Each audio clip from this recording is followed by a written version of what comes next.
Hello, puppies and kittens. Welcome to another episode of Blasphemers Bible. And this time we're starting on a new chapter.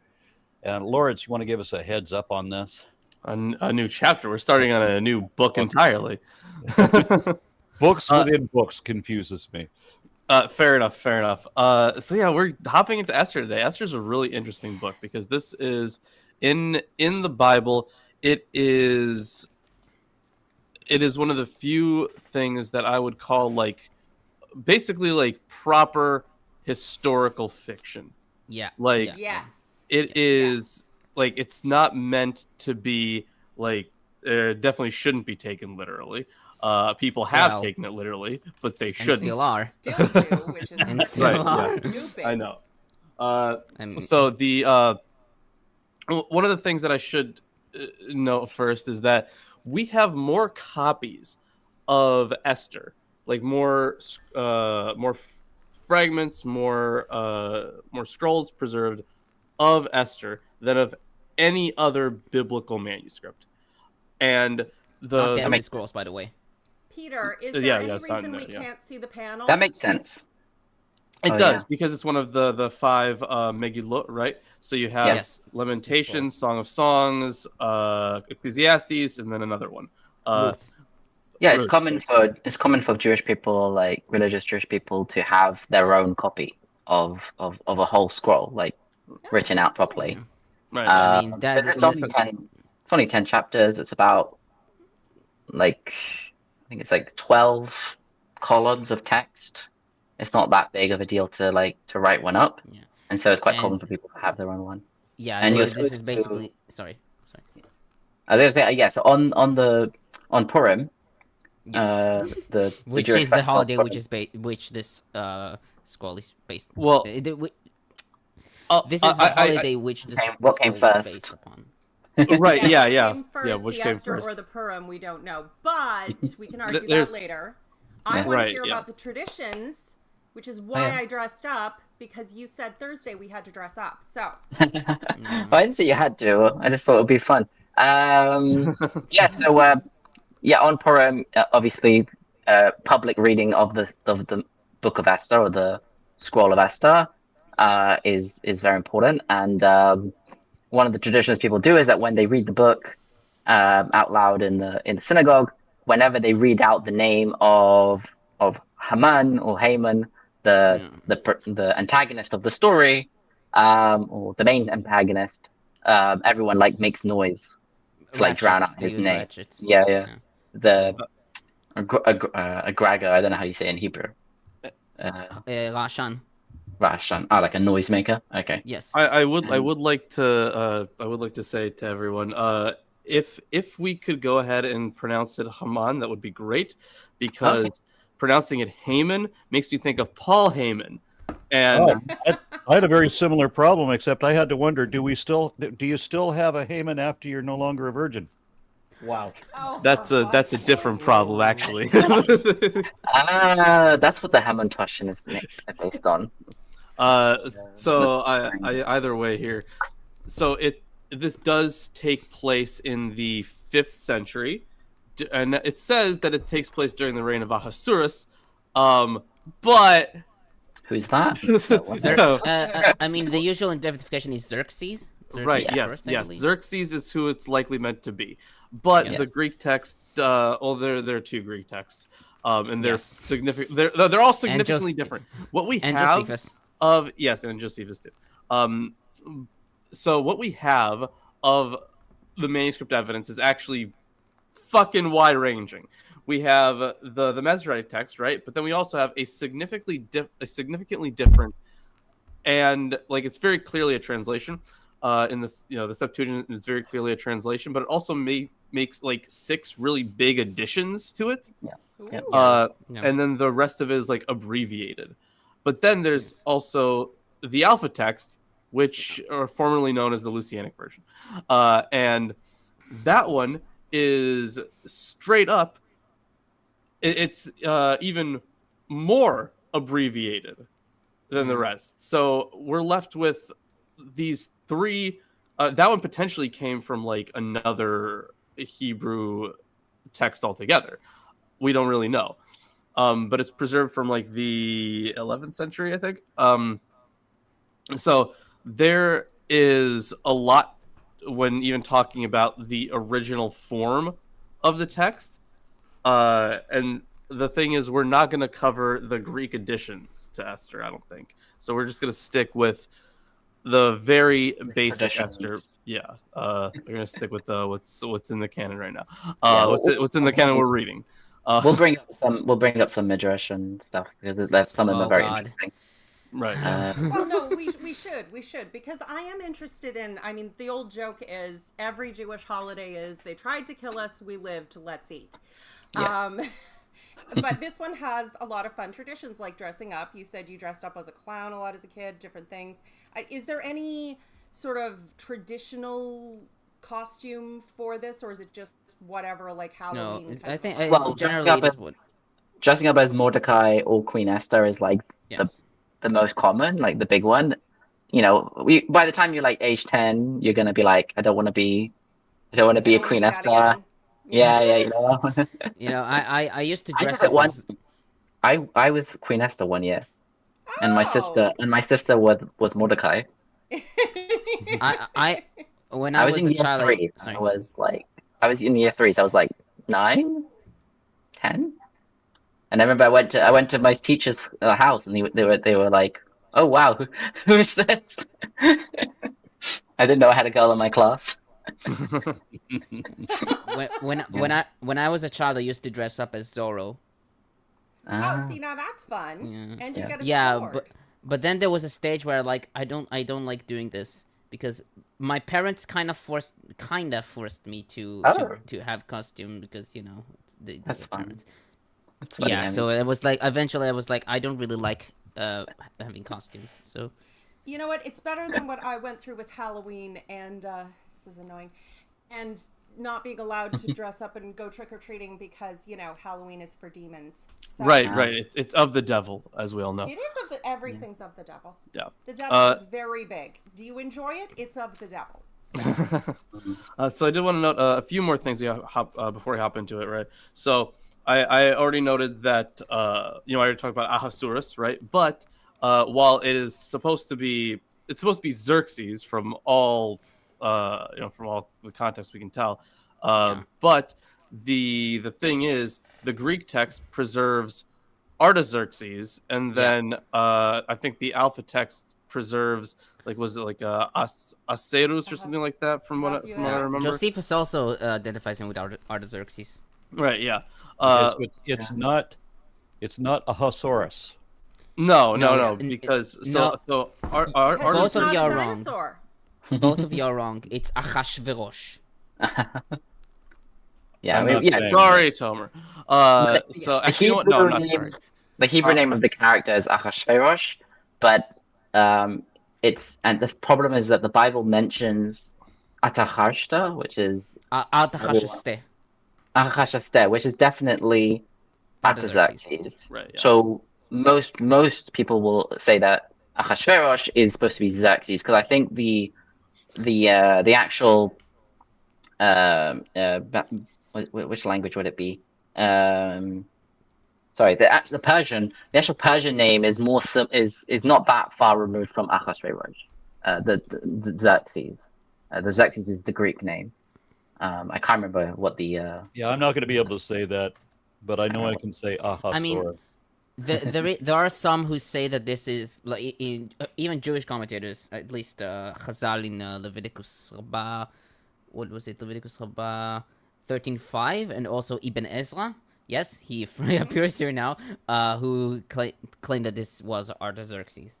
The thing is that when you look at the Jewish traditional commentaries, as I've noticed before, is that they mix up many of the kings together, and whichever king you want to say this is based on, whether it's Xerxes or Artaxerxes, the story places him before Darius, right, and before Darius the Great, which was the son of Xerxes the First. So,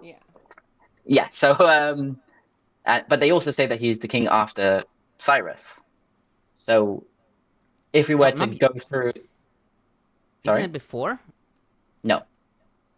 Cyrus or Kyresh is the first Persian emperor to defeat the Babylonians. No, because I'm seeing one opinion this by Titani, which it was. It goes Cyrus the Great, Cambyses the First, Okay, Bardia, Darius the Great. This historical then novel. Xerxes, then Artaxerxes. Cyrus. Okay, so it's Cyrus the second, I think. I think this was a Cyrus bit in the the Great. storytelling tradition where it doesn't really matter what king you use, whoever's on the throne at the moment or whoever's best known, because he's really not the point of the story. I mean, he's just a prop. Yeah, that's what I'm saying. In the archaeology, in the actual historical record, between Cyrus and Darius Cyrus the Great and Darius the Great, or whatever, there is somebody called Cambyses who is never mentioned in the Bible. No. So you could maybe say that Ahasuerus is supposed to be Cambyses, but it doesn't. Was the book originally written in Hebrew? Okay. Yes. That's my question first. Yes. Why it was originally written in Hebrew? No, because it was. Oh, yeah, it was. Yeah. Okay. Just to be clear, it wasn't written in. I don't think it was written in during the Persian, exile. It wasn't written at the time of. The Babylonian exile. It would have obviously been written later. So it would have been written. The thing is, I placed this with other court tales, right? Mm-hmm. So it's definitely. Well, I mean, it's definitely more difficult, right? But I would place this, end of the Persian era, or beginning of the Hellenistic. Probably not the Hellenistic yet. So end of the Persian era, I'd probably say around somewhere. So Hellenistic is kind of on the horizon, but it's on the horizon, but I think that would be too late. Yeah. There's nothing in the text that would point to something like that either. It makes sense. It would have been before Darius the second, whatever, the one that was Darius the third, the one that was the end of the Persian period. Yeah. Makes sense to me because I think I don't know if it's in the Book of Esther or if it's just like a Midrash that Esther and King Ahasuerus' son is Darius, and he's the one who lets the Jews return again or whatever. It's I feel like that might be in Esther. God, I don't remember. I don't think her having a baby is in the book. No. It's not. Though okay. In the Greek editions, I don't know. The whole situation. It might be but it definitely sounds like something. If it's not in there, then yeah, it's definitely like Midrash or something. But definitely. There's also the perspective that we brought up when we first started Ruth, that these court tales, especially you get, and Ruth, Judith, and Esther all focus on a female character, main character, but also a female way of resolving conflict. When you are not, the macho dude with the biggest sword who's just going to stab everyone who's in your way, then you have to be more thoughtful and considerate in the way you deal with the world. And we can see in the older material, it's all very just war, stabby war, whereas this requires subtlety in terms of dealing with a problem in what would be considered a more feminine way of approaching the problem. Yes, definitely more subtle, but at the same time, when speaking about some, well, how should I put this? When she does a lot of glazing, so she lays it on thick. In her subtlety. So to us, the reader, it's not that subtle, but to someone who is, being praised, every other word, it comes off as subtle. Or I guess they wouldn't even notice it, so it would be subtle. Yeah, women having to soothe men's delicate egos with flattery just because we do not want to deal with the temper tantrums when we don't is actually the story of history. Is there a consensus on, not consensus, I guess you wouldn't really necessarily have a consensus of this. How many modern Syria scholars think that, let's say, the Book of Esther specifically was written by a female author? Oh, I don't know. I haven't heard of that idea, but I like the only text Was that it- I've seen the only two texts that I've seen arguably written by women were either Kohelet or what was the other one? Song of Songs. Those are the only ones that I've seen any argument about them being okay. written by women. Oh, interesting. Yeah. It just seems to be a change in the perspective of how to deal with things in the broader narrative.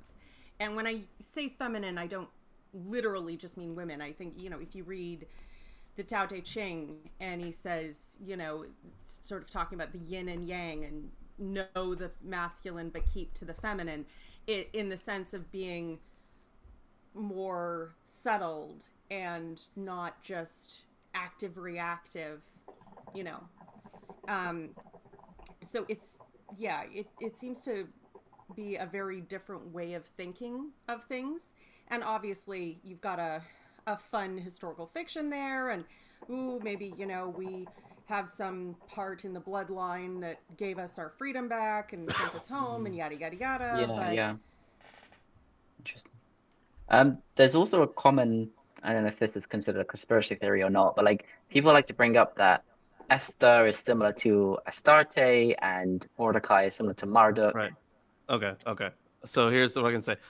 They are named after those gods. So not Astarte, but it'd be like Ishtar, right?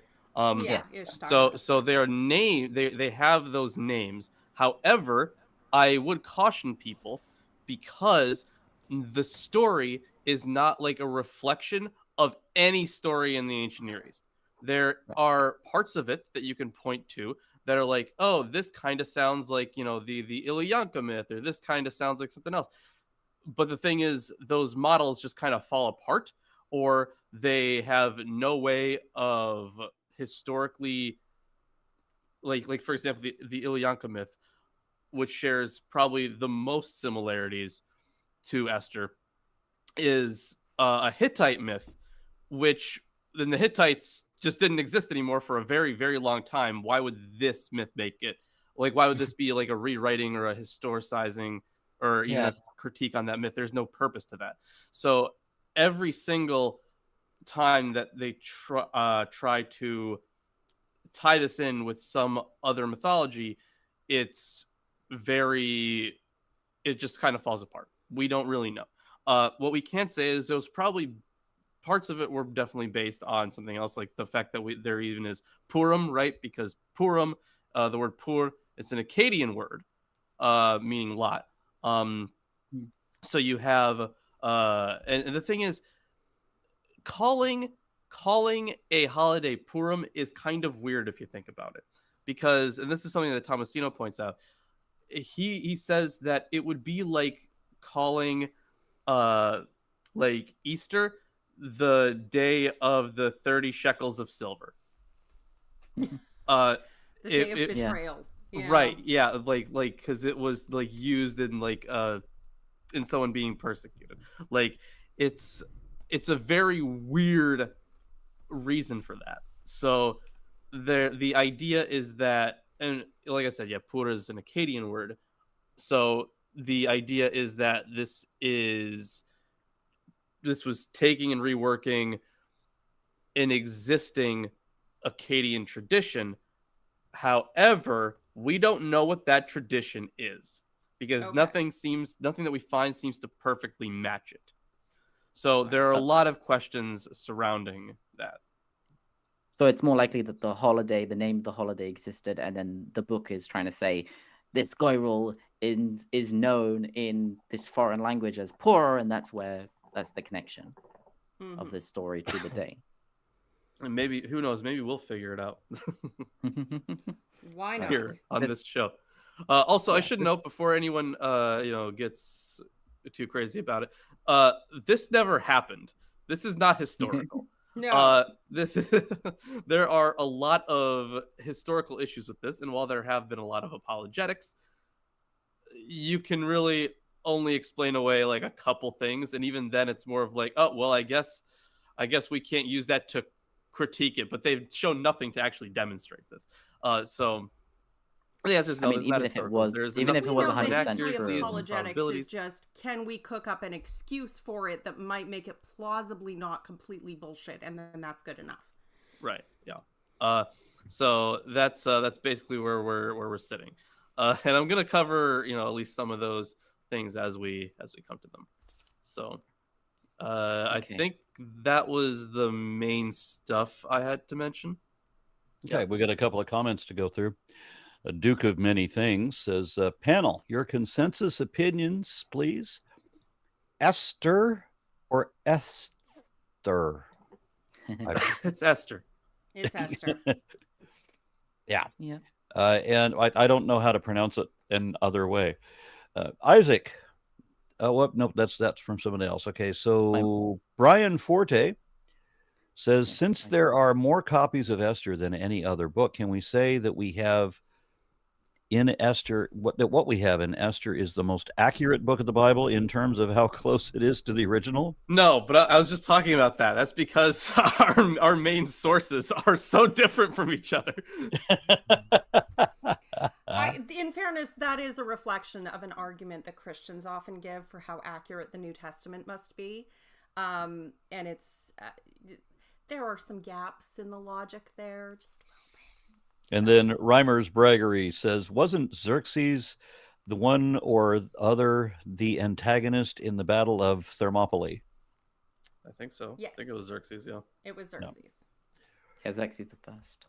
Okay. Now, are we going for the historical battle or the sexy 300 painted on That wasn't the muscle? historical one? It Where was Xerxes is historical 9 foot tall and adjacent.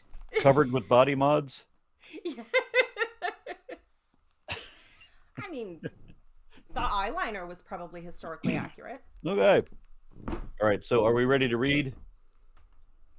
Yeah. Should we Okay. sing it in? Should we sing it in the Hebrew?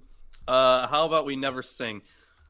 Who's Well, reading? it's not sing. You know the chanting. that No, they- we never sing. We it's never got chant. No The Book of emotions. Esther has a special. The Book of Esther has like a special tune that's different from the other ones. Okay. You know what? Yeah, unless your throat's singing. Yeah, unless you know what, Art. If you get the Who in here, they can sing it. Yeah, it's not singing. It's whatever you want to call it.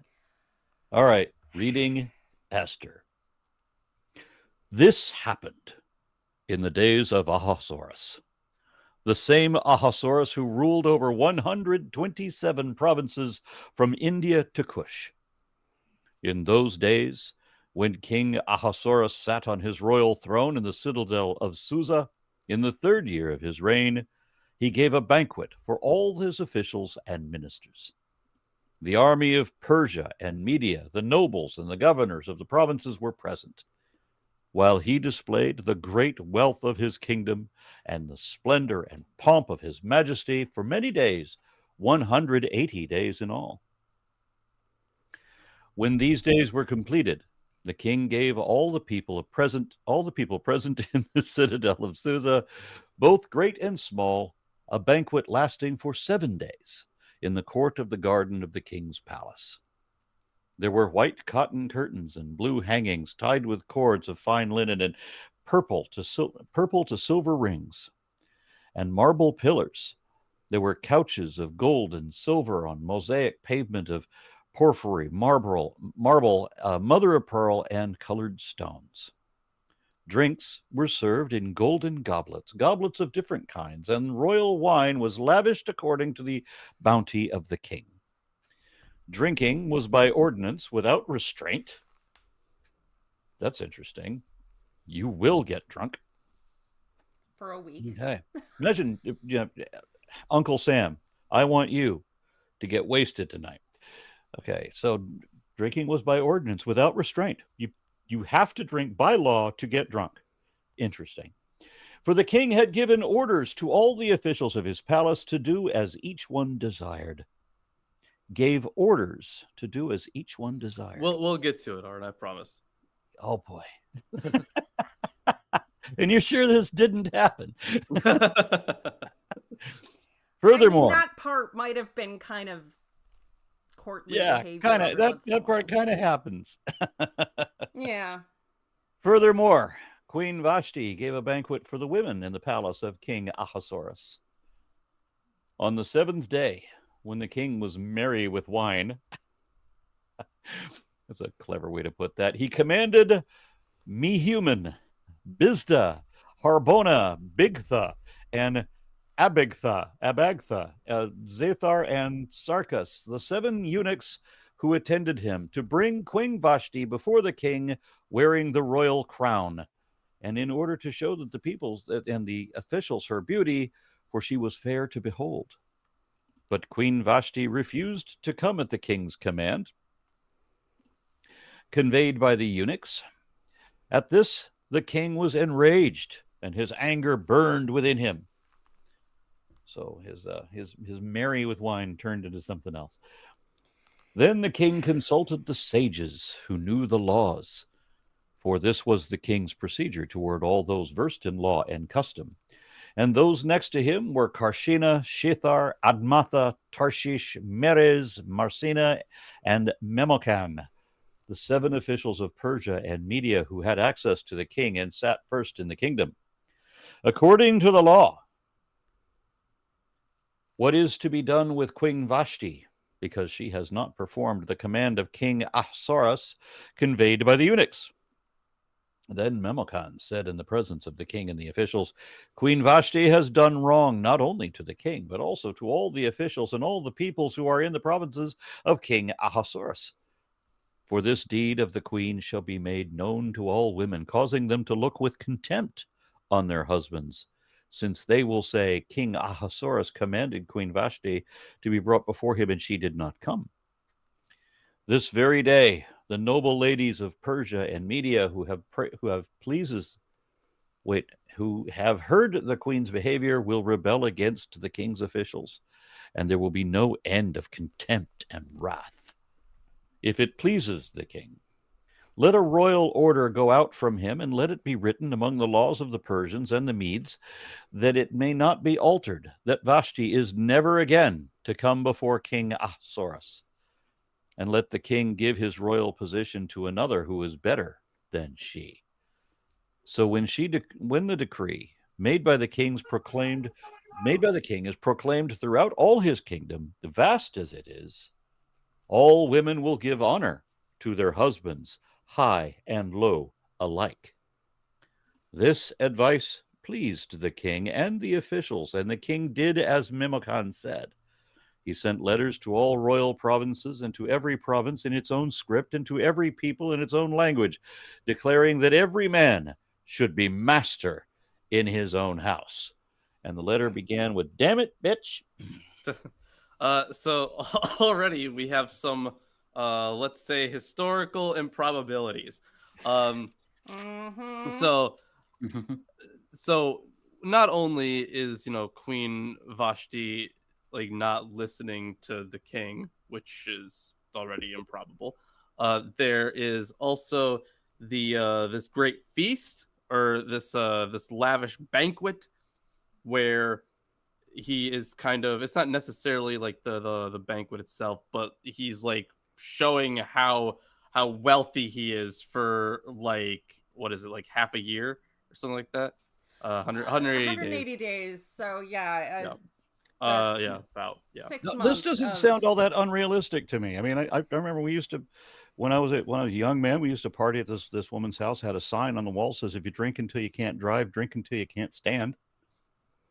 Sure, that's that's one thing. But then we also have, what was it? Yes. So at the end of this, we see that he sent letters to all the royal provinces, to every province in its own script, and to every people in its own language. That would also be unlikely. You'd probably in Persia, you'd do it in Farsi? You would do it in. I know that Aramaic was one of the official languages, and then how much in Persia? The name of the other official language. Probably would have been Akkadian, like the Babylonian. Something like that, yeah, probably Akkadian, the Babylonian dialect of Akkadian. Yeah, so like those would have been like the official languages. They would have done it in those instead of every single place because it was a huge territory. Yeah. I mean, Cyrus conquered a lot, so it would have been in a bunch and of you languages. have local Yeah. governors to like. It does make sense that you would, at some point, laws and commands would have to get translated to the local language to be disseminated, but Sure, yeah, but But would not that's why you necessarily have a did they local have all of the governor to take care of translators that shit. yeah. in the Um, past. And then the one thing I forgot to mention, the 127 provinces. Hmm. So the thing is, this is where like some apologetic sneaks in, right? Because mhm. if we are to understand provinces as satrapies, he would have somewhere between like I think like 20 to 30, somewhere around there in reality, and we have multiple accounts of this. So not only from like the end of Darius's reign do we have an account that they had, I think like somewhere between 20 and 30, but also Herodotus himself says a number in that range. So the thing is, if we interpret those provinces as satrapies, then it would be grossly inaccurate. It adds about 100 more. But if you interpret it in like another way, then we don't actually know the number, and you could argue that it might be somewhere close to 127. So that's where apologetics comes in there. So Good Lord. yeah. Yeah. So we have things that are historically improbable and potentially historically impossible. I Or just want just to point out how didn't happen. shitty the treatment of Vashti is, because let's face Right, it, yeah. you've got the king showing off, which in that day and age was what kings do. I mean, kings have always kind of, you've got to, show your glam and be all whatever. But you've got the king showing off, and then he gets all of his officials drunk for a week, tells them they are ordered to do whatever they want, and then he's going to say, hey, get gussied up and show yourself off in front of all of these piss drunk men with no inhibitions. Yeah, there's a lot of like midrashic additions to that part of the story. So the main ones are Vashti is the granddaughter of Belshazzar, so she sees herself as more important, like more authentically royal than the king Ahasuerus. The other thing is that apparently the king commanded her to appear naked with the crown on her head. Well, and to dance this is in front of her. I mean, I could honestly at this point I don't know how much difference there would be with the men that drunk, but the attitude that, because in Persia there is lots of traditions about keeping women separate, and there's some dodginess about that, but the idea that a woman should show herself in this place, and especially with all these really drunk men, is still, kind of inappropriate. And yes, she's the queen, but this is, yeah. And then the idea that is she though? Because she doesn't have like queen powers. Well, she did hold her own feast as well. She did hold her own feast. Yeah. So there's like two main types of queens, right? You've got queen regnant, where the queen is the queen because she inherited it from her father or mother or whatever, and so she is the ruler in her own right. And in the UK, for example, the husband of a queen regnant can't be called king, because it's implied that king is a higher rank, so he'll be duke or prince or whatever. Yeah. And then you have a queen consort, which is just a wife of a king. So yeah. And for most of history, queens have been queen consorts with limited, if any, authority to rule on their own. Obviously, she's taking care of, the women of the court during these festivities and all the rest of it. Yeah. But I do find it disgustingly plausible that all the men would be horrified that their women might get the uppity idea that they might be able to have opinions or protect their own dignity from their husband's drunken stupidity. Yeah. The tradition is that Memucan, the advisor that stands up and is the only one who says anything, is the same as Haman. It's the same person. It's just another name for him. I mean, there's lots of midrashim about how like Mordecai and Haman used to work together, and they were in the desert and whatever. Anyway, one of the other traditions is almost like you've got Midrashic traditions that try and defend her and be like, why she would say no because, what Because was being her husband asked got is drunk, this thing. got a whole bunch of other people drunk, and told her to come out there and give a lap dance to everybody. Yeah, Pretty much. yeah, like dancing naked or something, whatever. But then there are other traditions, or maybe it's the same tradition developed. They try and paint her as a bad person, and so they have a thing of like she was forcing Jewish girls to work on the Sabbath, like in her palace, and also like when the king said come and dance for me and everything, she was like, yeah, I'm coming, but then God struck her with a boils and then gave her a tail, and that's why she said no. Of course. So I do. She was totally slutty. She just, God cursed her with the tail. Exactly. So it's almost like, I never thought about it really until now, but there's almost like two different ways of looking at it. I just don't know what the sources are, like if they're different or if they're, because like we were just taught all of it in one go. Yeah, and admittedly the the Christian perspective, well, at least the evangelical Christians do tend to take that angle of, Vashti, oh, well, she should have listened to her husband, Right. Yeah, it's almost like, look at these Persians, they're so misogynistic, like they're the bad guys of the story. Mm-hmm. We're better than that. Or maybe the author was trying to say that this is a bad thing bad people do.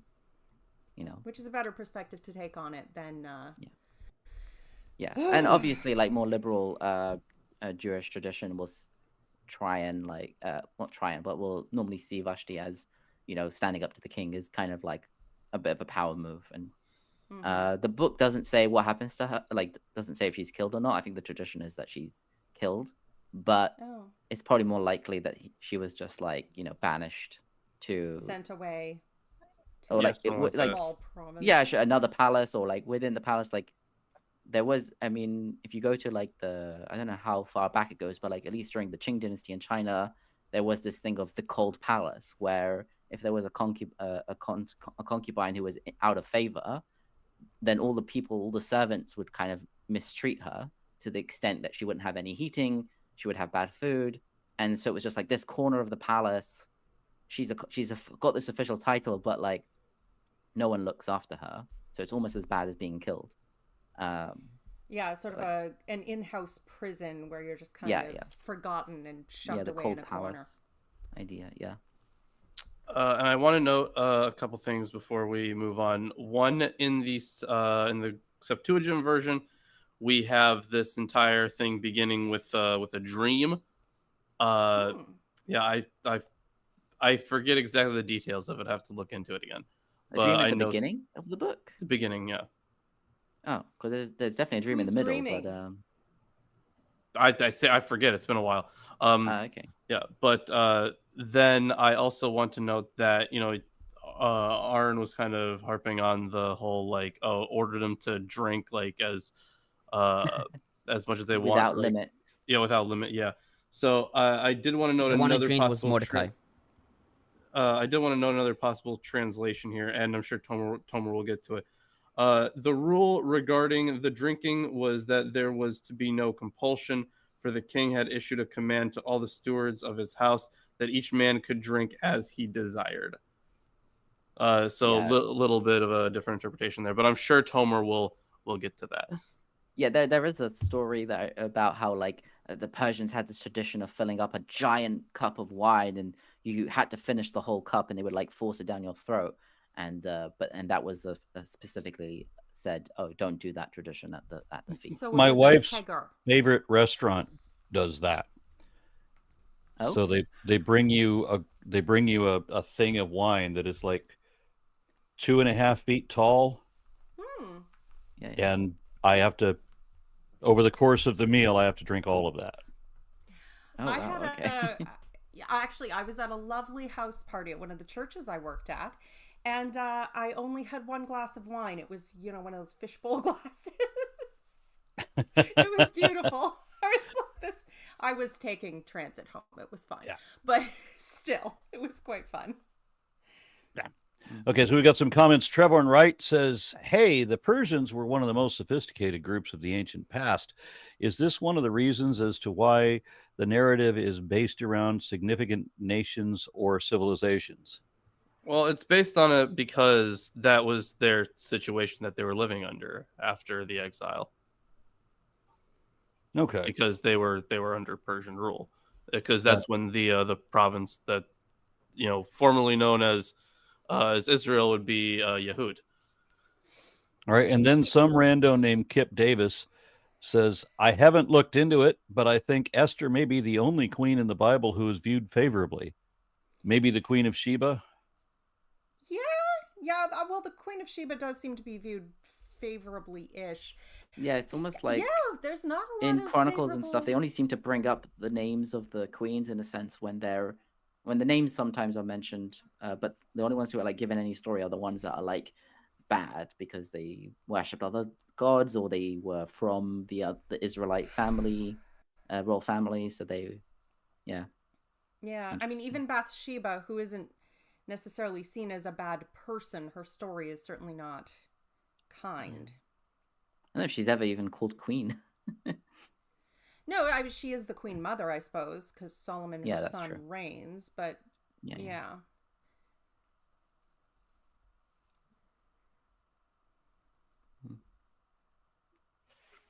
Okay, Tomo, you wanna jump into There it? is another comment. Oh, there is. Yes, by Kip. Oh, yeah, I see. Yeah. Yeah, and then says, "A few of them are quite bad. Jezebel, most famously, also Atalia, Queen of the Heaven, or the Queen of Heaven, is pretty bad." Yeah. Athaliah is she was the grandmother of Joash, who was supposed to be trying to have him killed and all that because, Yeah. And then her woman granddaughter. is evil and seizing power. But I mean, really, she was probably just trying to get him away from the temple cult if she was trying to do anything, which is, of course, the same as murdering him, obviously. Yeah, Kip Davis says he thinks it's an important point that Bathsheba is not called a queen. That's fair. Okay, just to be clear, Kip, if you're gonna have commentary, hop in. Yeah. You have a link. Get your ass on here.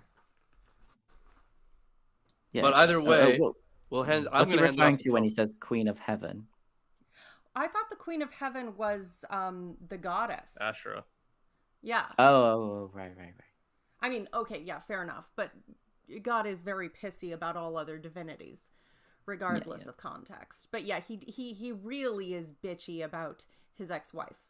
Because it's important to remember that Asherah was, at one point, considered the wife of Yahweh. So Yahweh is like a bitter, divorced man who just keeps pissing and moaning about his ex-wife and burns her stuff all the time and blames her. Anyways, Tomer, how you doing? Another comment.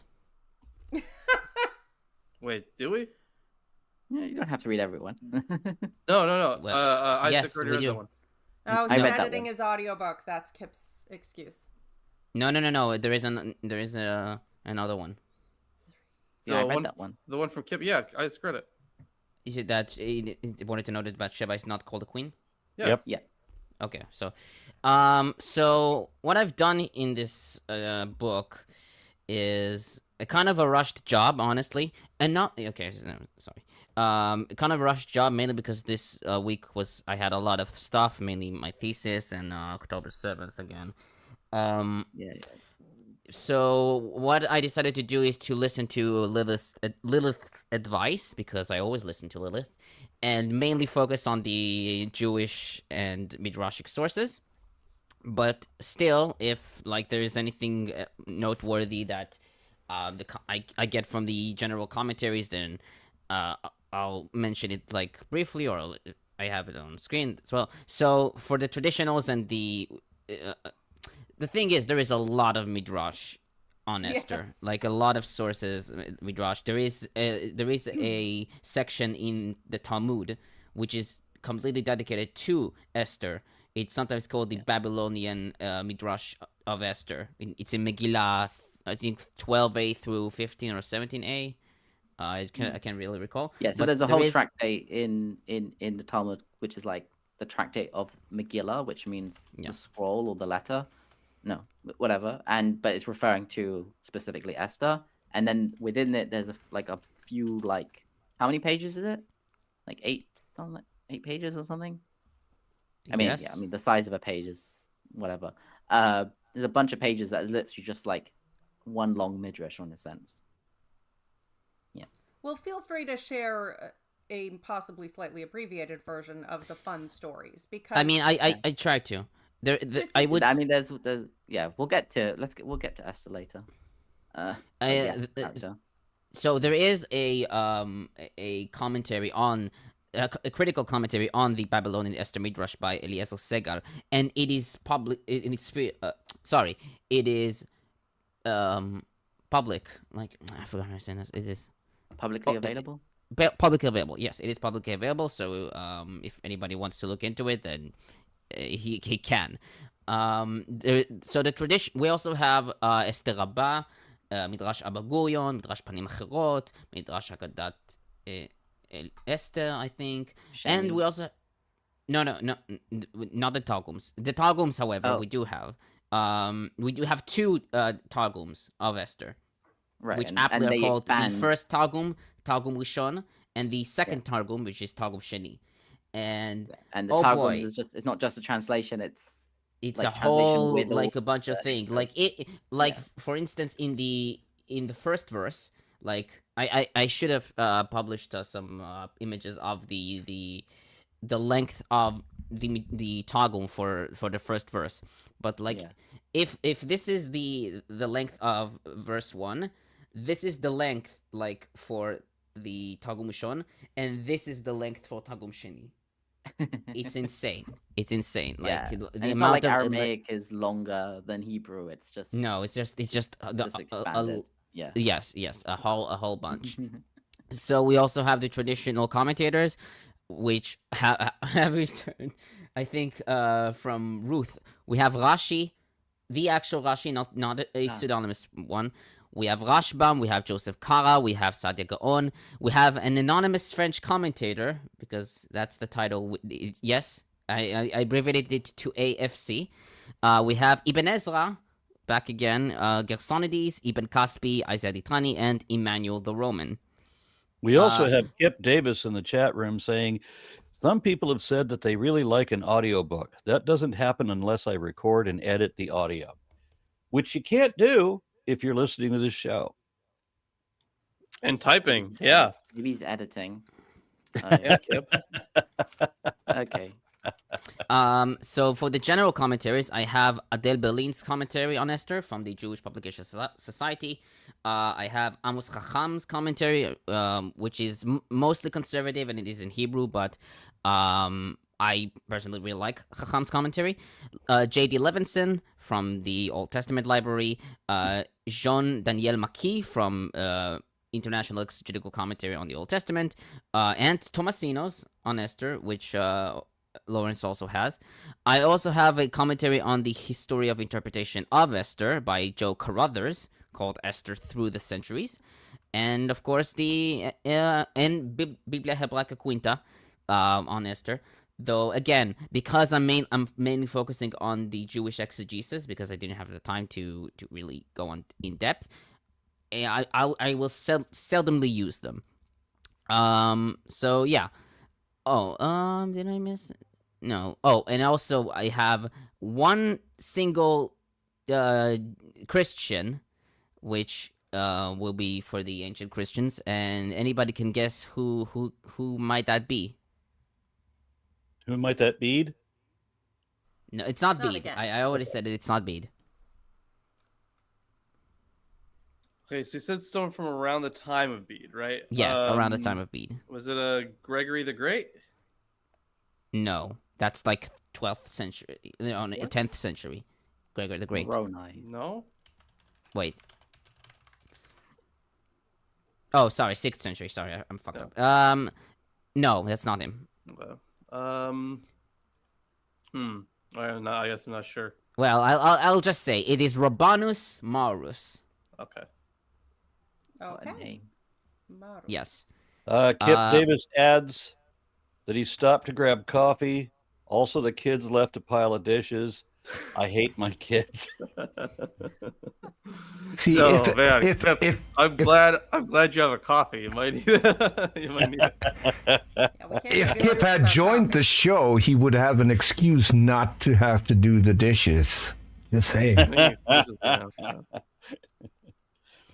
Planned Um, laziness.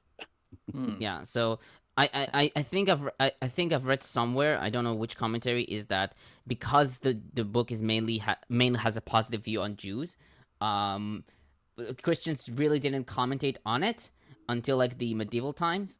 I think there's also one by Walafrid of Strabo, but or like there isn't. Yeah. Well, they definitely had to like interact with it, right? Because one of the the Greek translation of where I think in the Hebrew it says that Haman was hanged. Yes. I mean, it is in the Masoretic text. Says crucified. Yeah. Yeah. Yeah. It's Oh, pretty and much So the they word. definitely have some things to say about that. yeah, and Yeah, I also mean, like Rupert the idea Deutsch, of the yeah. Persians Guilt. using a gallows. I don't know. Does that make sense? Is that I mean, thought they people were got referring hanged all to the time, but- Impaling people. yeah? But it's like they building like the story mentions them building a 50 high gallows almost. Right, yeah. I I'm don't not know, sure, is actually. that- Okay, so I mean, I my commentary first started with like my usual like historical critical approach, but then like in the middle, I started like doing the Jewish ones. So we'll start with verse 1 about Xerxes. In Hebrew, it's Achashverosh. Modern commentators have generally identified him with Xerxes I, who ruled circa 485 through 465 BCE. Berlin, however, writes that it would be a mistake to equate the Achashverosh of Esther with a historical figure, comparing him to the king of Nineveh in Jonah or Darius the Mede in Daniel. She writes that these impossible royal personages are indicators of a fictional mode. Still, she suggests that Achashverosh's character of Esther might have been based on Xerxes, who in Greek sources is described as cruel, corrupt, and decadent. Septuagint calls him Artaxerxes, a reading favored by Josephus, but Tomasino writes that this identification can be eliminated on linguistic grounds. The Persian name Artaxerxes, is attested in 7 different ancient languages, and it is consistently spelled with a T, which Achashverosh lacks. That's why you corrected me. I was talking about in like the previous book in Ezra and Nehemiah. They talk about the king. They don't say it's not Artaxerxes. It's more like the Hebrew version is like now I can't remember. Not Chashiash. Yeah, something like that. Achashverosh, something like that. No, we just read it, the Hebrew one. Is it just Yeah, yeah. Artaxerxes, something like that? Which is Something like quite that, similar like- to the Akkadian one. Yeah, there's a comment that I want to Persian bring one. up to your attention. BF99LS, I'm not sure, says not convinced that Ahasuerus, I don't know how to pronounce that, equates to with Ahasuerus. Xerxes or Artaxerxes. While it is an old hypothesis, I'm fairly convinced that Esther and Mordecai are echoes of Ishtar and Marduk. Yeah, like I said earlier. So the names, yes, but they don't actually parallel any story. Like if you actually take even the bare bones of the story and try to parallel it with something from the ancient Near East, it just doesn't line up anywhere neatly. So that It could part be a would way be false. for the Jewish authors to co-opt those characters in Sure, their yeah. own narrative. It could have just Yeah, been but names they're that were not- common, like within the Persian Jewish community, and, Yeah, and but it's- they were they knew they were Persian and not Hebrew origin, so they were like, let's use these names for the Yeah, story. but they're certainly not like retelling a narrative No. or anything like that, or historicizing anything. No. And we know for I mean- a fact, for example, that Esther is the name Esther is supposed to be her Persian name, and her Hebrew name is Hadassah, and that there is an Yes. idea of like the word Esther, even though it's a Persian name, in Hebrew it can kind of mean like hidden. Tom, I don't know, can't remember what the word is. Esther like is a Persian name, but like in Hebrew you could read it as meaning like a secret or something hidden. Setel? Something like that? Yeah. That's the tradition, like- no? Because she like N- n- she's hiding her I- name. Because I- Hadassah I- just I- means like a myrtle. Yeah, her Hebrew name means myrtle. No, actually, because there is a comment on Talmud Megillah 13a, which she's called Esther because the northern nations called her named after Estahal, which I think it is like a constellation. I can't speak. Okay. I have this in my commentary. I think. Okay, yeah, we'll get to Esther's Yes. name when we get to her. Yeah. Though Okay. I should note Macchi's comment about the names. So that's the name Mordecai is based on the name of the Babylonian god Marduk. It is clearly an artificial name that functions as a pair with Esther, which is similar to the deity Ishtar. In the Book of Esther, the attribution of foreign names to Jewish heroes is not surprising since they are presented as integrated into the Persian world. My unfinished sock says, "Don't leave the dishes undone. Like and share the stream instead." Okay, and then Duke of Many Things says, "Panel, was Xerxes the king who had his soldiers literally whip out the waters of the Hellespont? The Hellespont. Okay, for not letting him cross." I do not remember.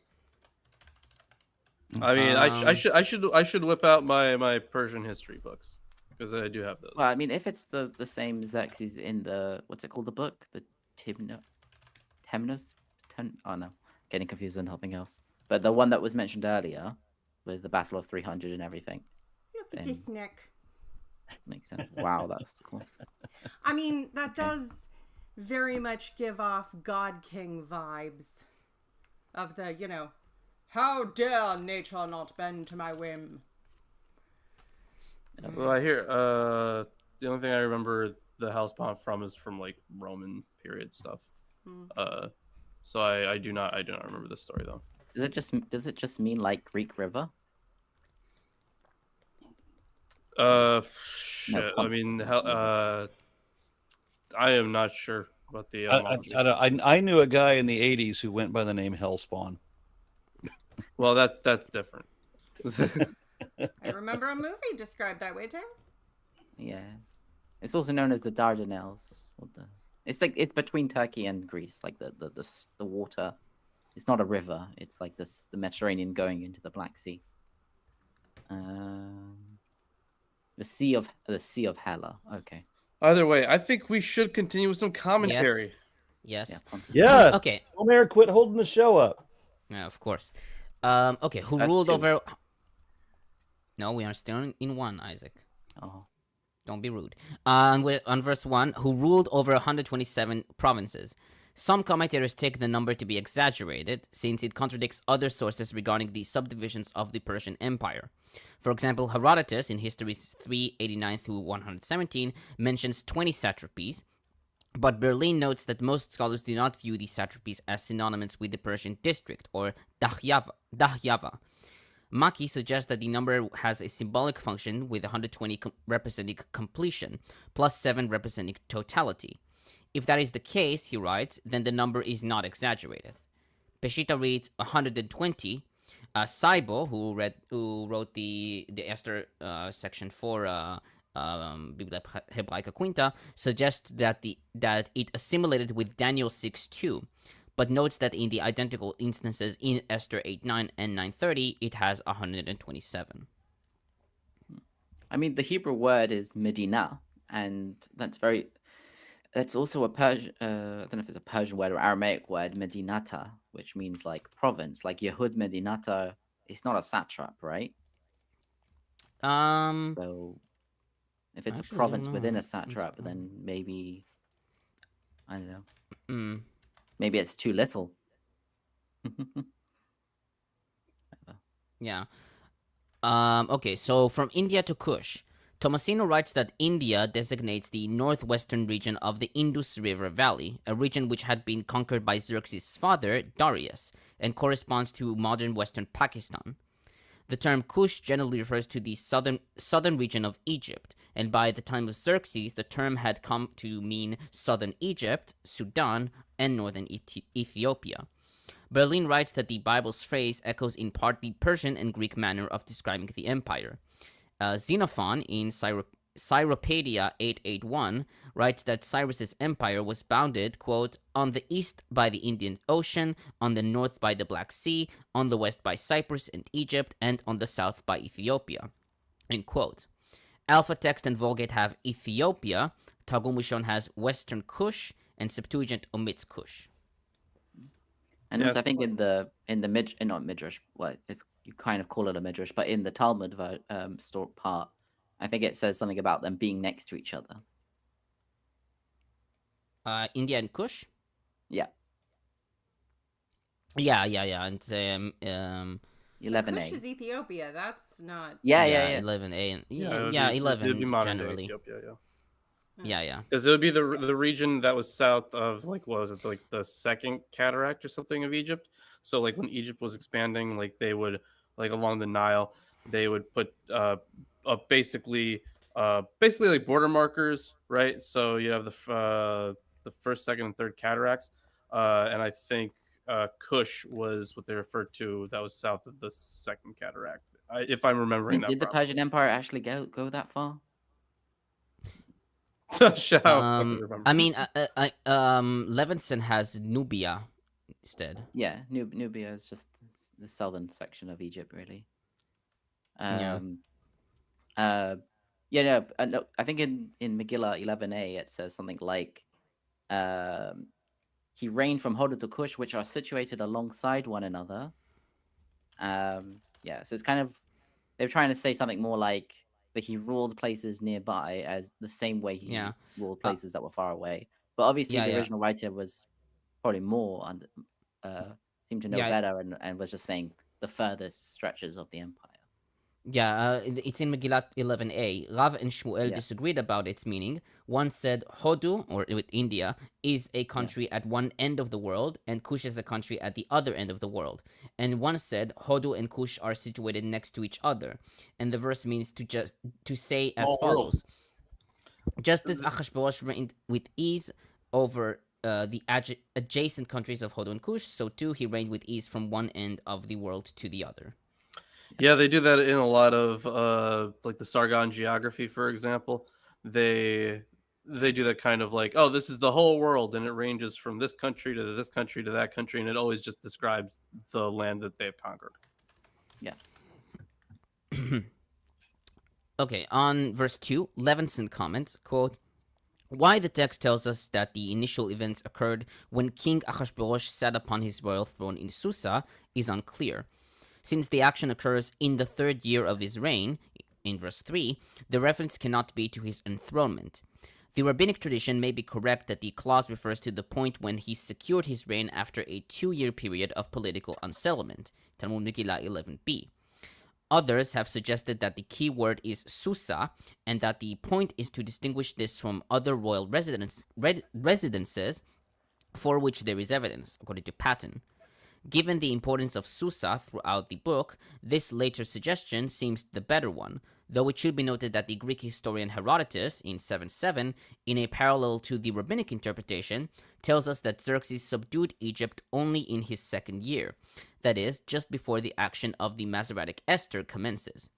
The word bira, rendered above as fortified compound, refers to the royal part of the capital, which is separated from the city. A distinction must evidently be made between this area and the city of Susa itself. That could give the impression that this part of this festivity was a celebratory victory over having conquered Egypt, which, has intermittently been a very powerful figure, and would take you to the borders of Kush, if not actually giving you Kush. That's interesting. I think I remember learning growing up that the reason why it's like he's celebrating his coronation on the 3rd year of his reign is because of what it says in verse 2. In those days was when he occupied the royal throne, when he sat on the throne, and I think it's a Midrash. It says like this is Solomon's throne, the one that I mentioned a while back, the one with the steps with the animals that would help you rise up. And Achashverosh, every time he would try and climb onto his throne, the lion would, or whatever, the animal would like kick him and throw him off. And I think he had like a copy made. And so 3 years later, his copy was ready and he was able to sit on it without being pushed off. And that's why the feast was in the 3rd year, something like that. Yeah, you guys have very funny stories. I'm about to get. Your fan fiction you probably have your version, right? Well, I have many. The evangelicals are very like, we can't add to the stories, so they get really pissy about it, and then they end up telling their children all of these horrible atrocities without any of the funny, giant bee spitting venom across a lake kind of nonsense that's fun and funny. Yeah. I mean, isn't Dante just a Midrash? Dante is someone telling the Pope to fuck off in the greatest insult since Kendrick Lamar. So yeah. Okay, so I jumped a bit to verse 6 because I couldn't really bother. Tomasino comments, quote, "This verse exhibits a very unusual syntax, consisting mostly of a series of nouns and noun phrases with little coordination. The formation is certainly deliberate. It has the effect of producing what sounds like a series of exclamations, as if the author is trying to capture the wonder of the spectacle of Xerxes' garden. Some of the vocabulary is obscure as well, perhaps to enhance the exotic effect of the description." That's pretty standard. Antiquated or exotic language to be pretentious for something courtly. Yeah, I mean, it's kind of written like a list, but it's a bit weird. But I guess I'm so used to the translation fixing it that I didn't really notice. Yeah. Okay, so on verse 9 about Vashti. "There is no Persian queen named Vashti in extra biblical sources. Xerxes' wife was known as Amestris in Greek sources. Macchi argues that it is useless to try to identify Amestris with Vashti or Esther. He writes that the authors of Esther certainly did not want to push the historical fiction to the point of staging Artemis. Amestris, sorry. Tomasino notes that some commentators, like Klein's, have suggested that Vashti may have been a title applicable to any Persian queen, derived from Avestan words meaning the best or the beloved. Others have suggested a poetic approach, with verse 8 beginning with "and the drinking," in Hebrew vehashtia, which makes Vashti a homonym of the word. The Midrashic sources have Vashti as the granddaughter of Nebuchadnezzar II, who was responsible for the destruction of the first temple, as we see in Talmud Megillah 10b and Targum Rishon, and in one opinion, in Talmud Megillah 15a, was one of the 4 most beautiful women in the world, alongside Sarah, Abigail, and Rahab. Septuagint has Astin and Alpha Text Oastin. Yeah, Oastin. Oh, okay. They just like add like a vowel at the beginning. Yes. Or Oh, change the vowel from a... Yeah. Interesting. Mm-hmm. Yeah, it's interesting. Yeah. Yeah. I said granddaughter of Belshazzar, no, the daughter of Belshazzar. Yeah, Yeah. the daughter of Belshazzar, the granddaughter granddaughter of Nebuchadnezzar, yeah. Despite the fact that Belshazzar was actually the grandson of Nebuchadnezzar and not the son, but whatever.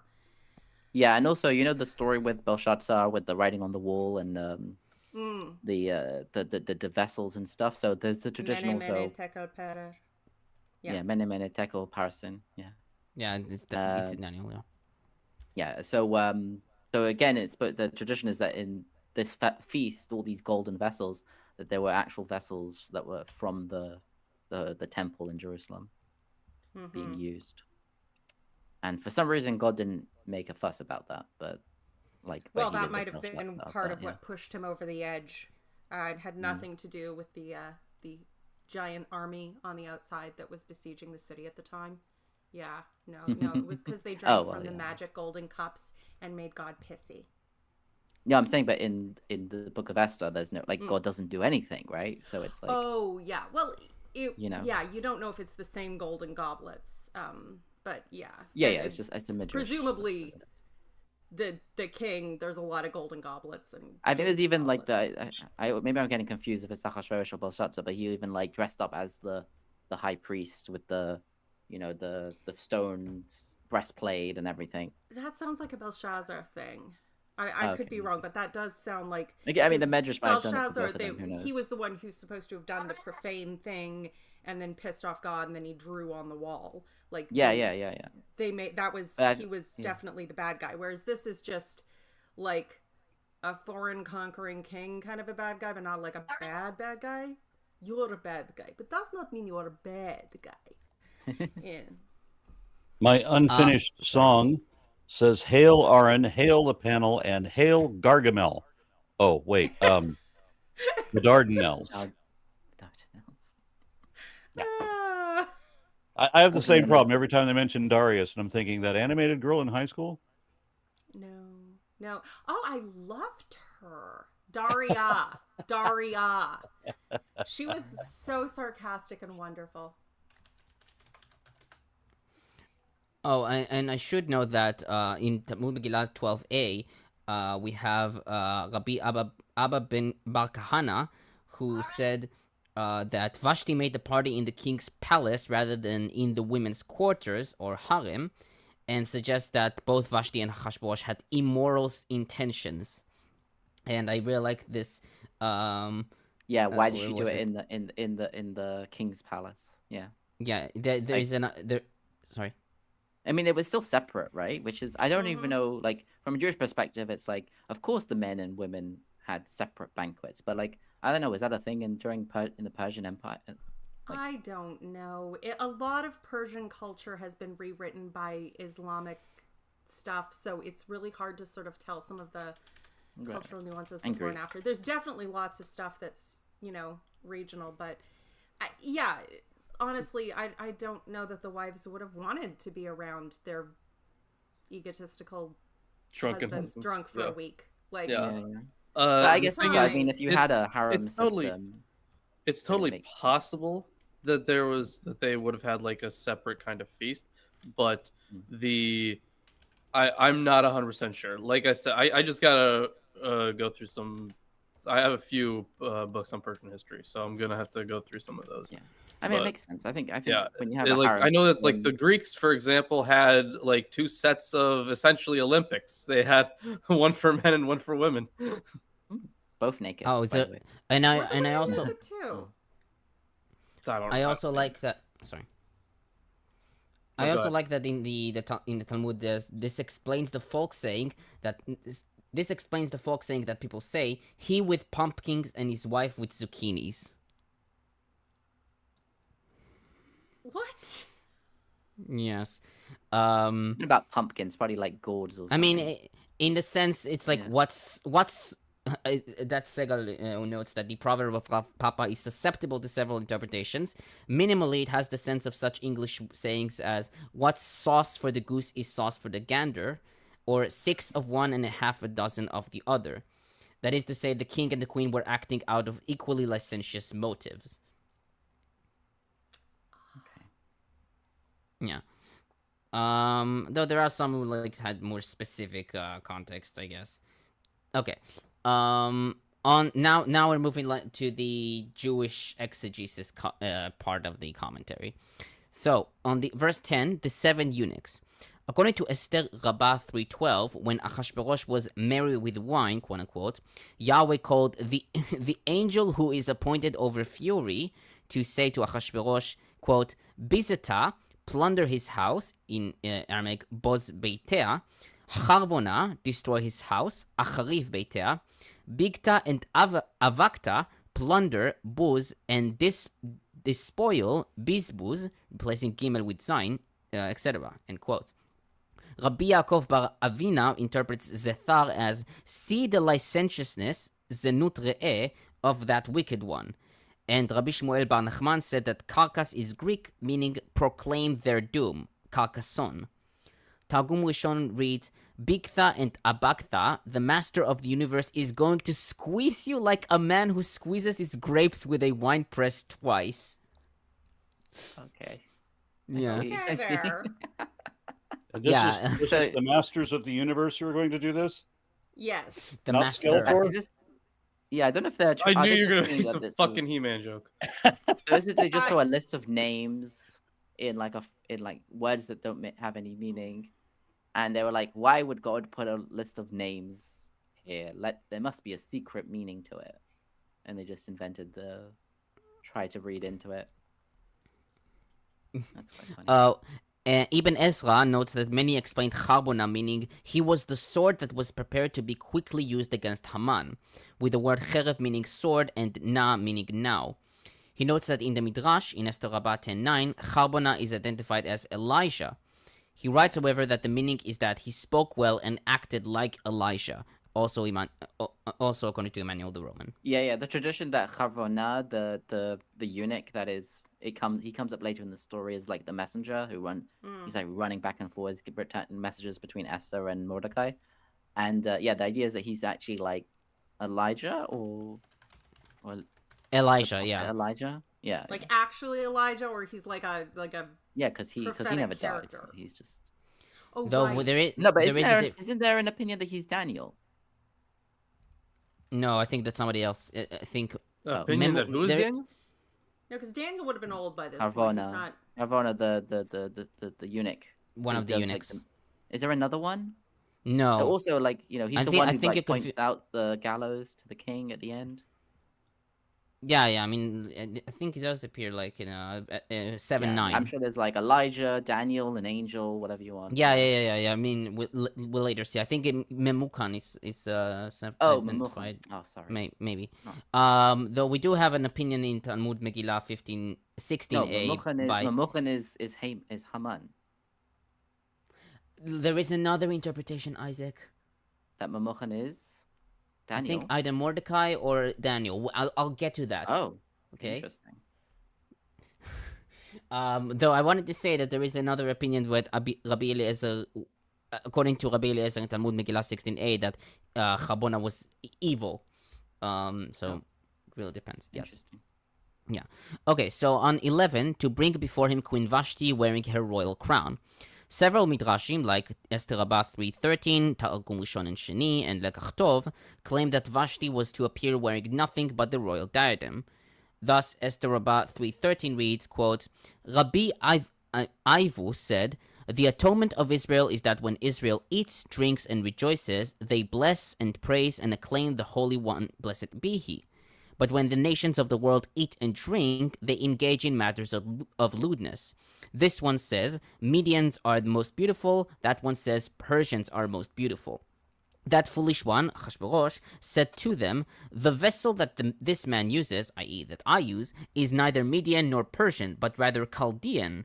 Do you wish to see it? They said to him, yes, provided that she be naked. He said to them, yes, and naked. Yeah, so it's trying to say that during this feast, the people were talking to each other and saying, our women are better, your women are better, and then he was like, well, my wife is, is Babylonian. Chaldean, yeah. Chaldean. Yeah. So she's the hottest, and then they're Yeah. trying to make her do a striptease for them, which is very dignified, obviously. That's how you want to treat your rulers. Yeah. Mm. I mean, I think sorry. the Jewish traditional view of the king of the story is that he's not necessarily like evil, but he's like the sort of. There are like, some who say that he is evil. Yeah, like kind of evil, but it's very seen as he's kind of like dumb, stupid, easily led, a drunk. Yeah. Yeah, not like the evil of Haman that is like nefarious, with the excellent kind of like full evil. He's just kind of a bit of a dumbass. Yeah. And quite egotistical.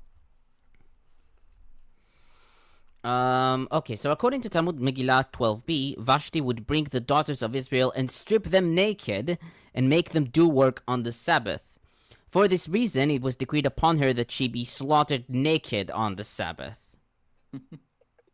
Yeah, so the children's tapes that I listened to when I was a kid had the bit of her Children's making tape. the girl. Okay. Yeah, there was a tape version of the Book of Esther, like with the voices and stuff. It was quite fun, and so it definitely has like Esther, like Vashti, like telling the girls to clean and stuff, but doesn't have anything about being naked in it.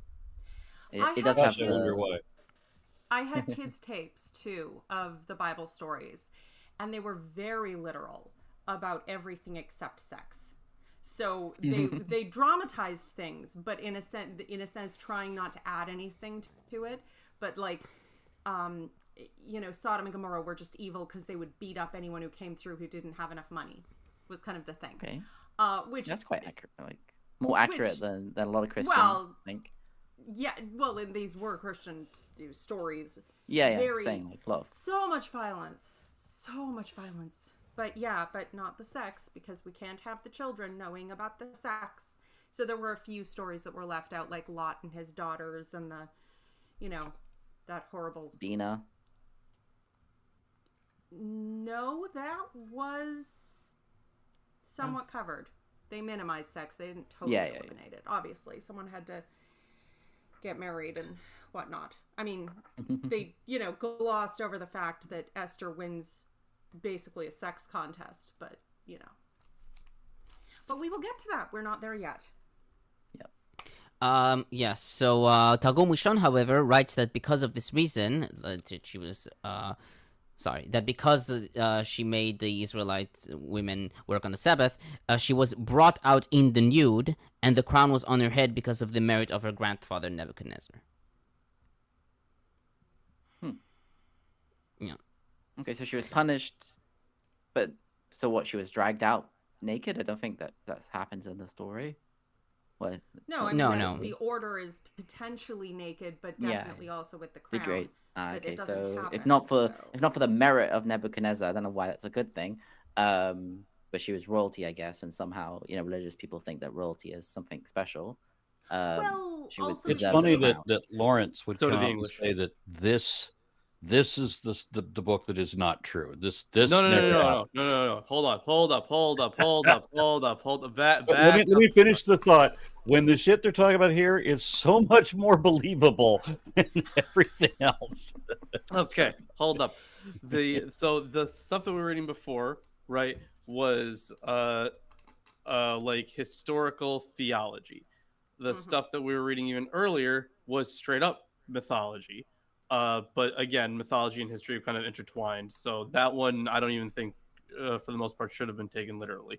Like the laws, that's a different thing. But if we're talking about like an actual, like something that resembles our idea of like a work of fiction for the purpose of being fiction, even like a didactic fiction, this is where I'm looking. Yeah. Okay.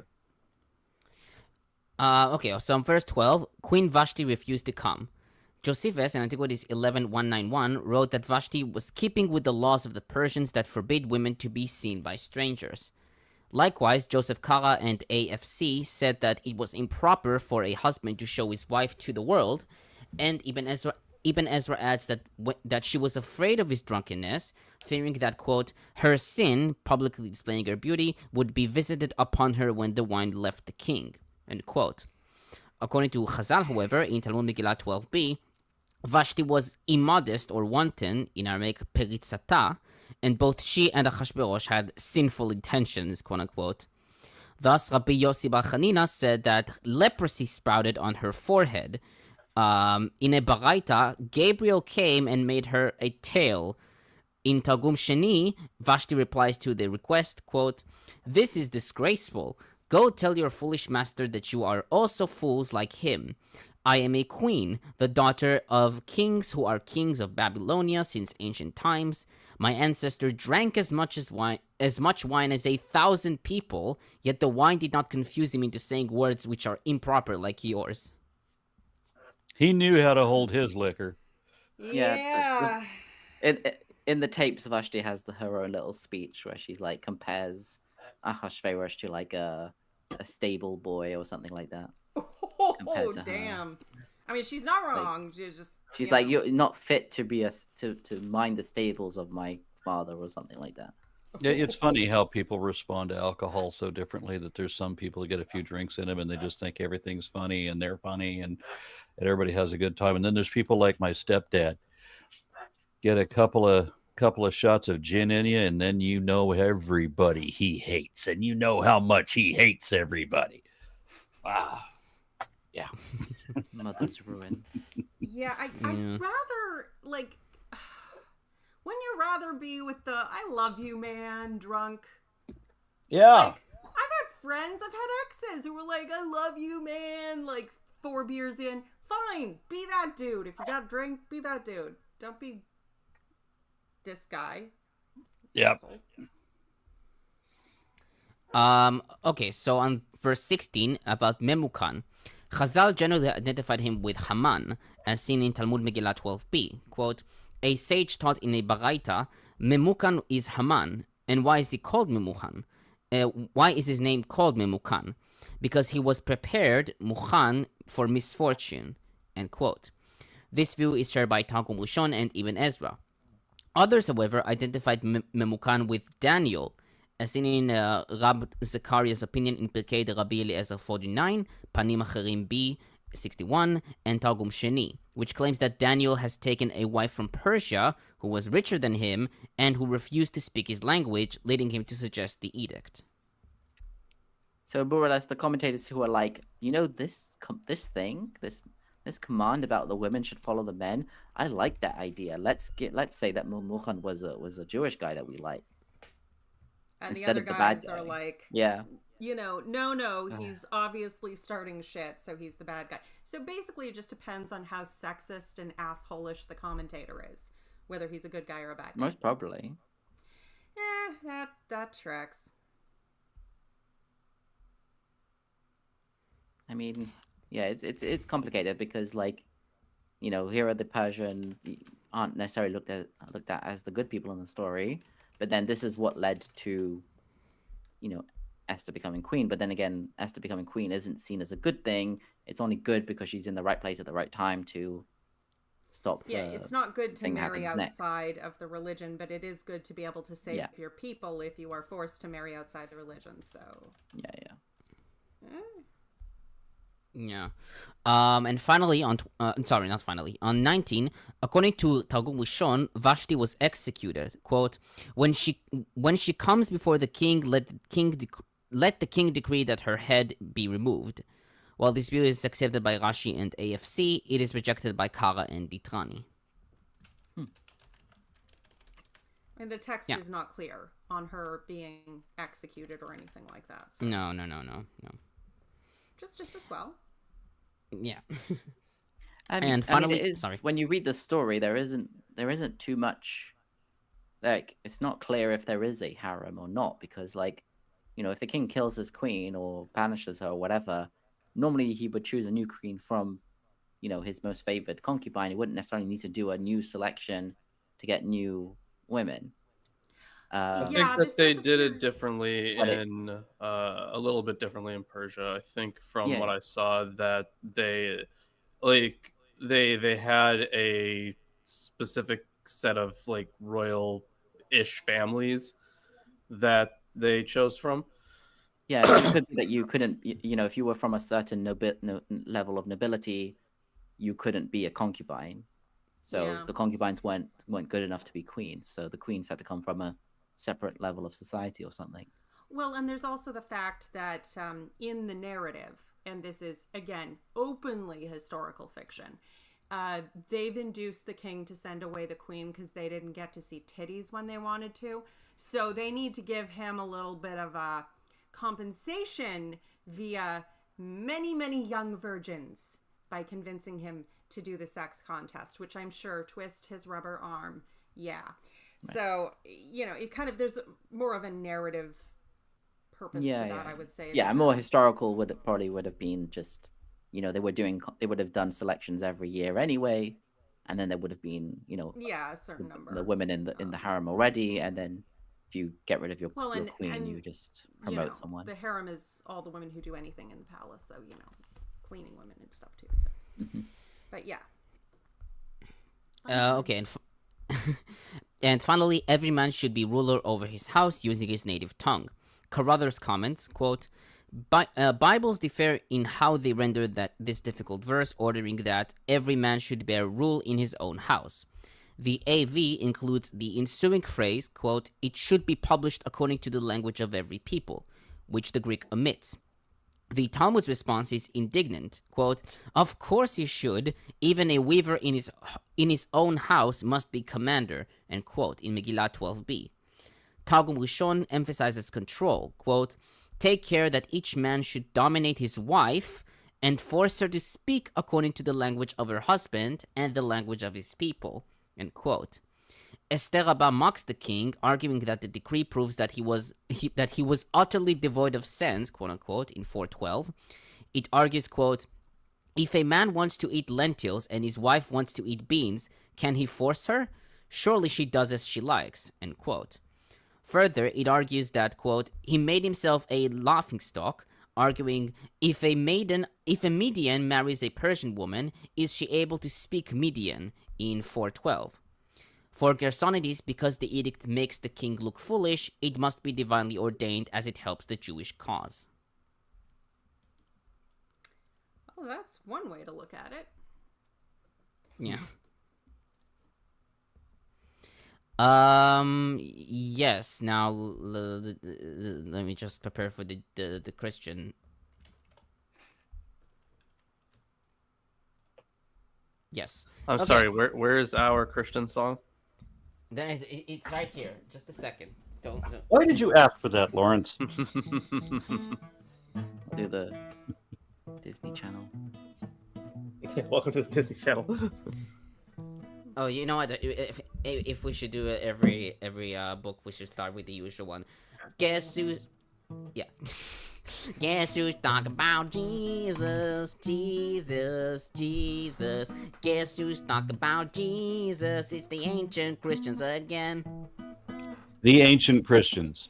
The ancient Christians. Okay. I mean, I mean, medieval, At- but in this... medieval. Yes, in this case. But it is considered like ancient Christian according to the ancient Christian commentary. So, it is Rabanus Maurus, who, if people do not know who he was a Frankish monk, theologian, and teacher, student of Alcuin of York, then abbot of... Wow. Yes, Alcuin, the Alcuin. Then abbot of Fulda from 822 to 842, and archbishop of Mainz from 848 until his death in 856. The author of poetry, homilies, treatises on education, grammar, and doctrine, and an encyclopedia titled On the Nature of Things. He also wrote commentaries on scripture, including the books of Kings and Esther. Though he is On the nature of things? On the Nature of Things. This is... Okay. Yes? Imagine the title is in Latin or something like that.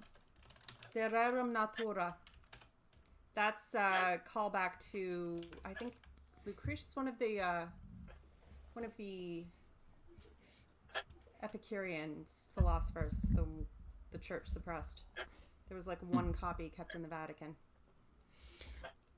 What else was it to say? Yeah. Though he is technically an early medieval writer, his works are included as they reflect earlier thought.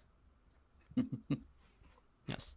So, Ahasuerus was called Artaxerxes and reigned after Darius for 40 years. The city of Susa takes its name from the river Susis, along whose banks lies the royal palace of Cyrus. From the spiritual point of view, Ahasuerus' magnificent banquet signifies the greatness of the spiritual riches and the excellence of the living treasures given by Christ to humanity. Also, he provides a reading of Esther through the eyes of the later Christian teachers and the early prophets. That's basically like the summarization of it. So, Queen Vashti symbolizes the Jewish people. The seventh day of the banquet prefigures the beauty of the age in which the incarnate Lord manifested with more abundant grace all the mysteries of the law and the prophets. The sentence passed against Queen Vashti foreshadows the sentence passed by Christ against the arrogance of the Jews in favor of the Gentiles. Dude, these guys, this is the most selective reading I've ever fucking heard. Yep. That's great. Yeah. I Esther just is can't Jesus, get my I head guess. far enough up my ass to be an ancient Christian commentator. I'm just not that flexible. Esther is the Well. church and Vashti is the synagogue.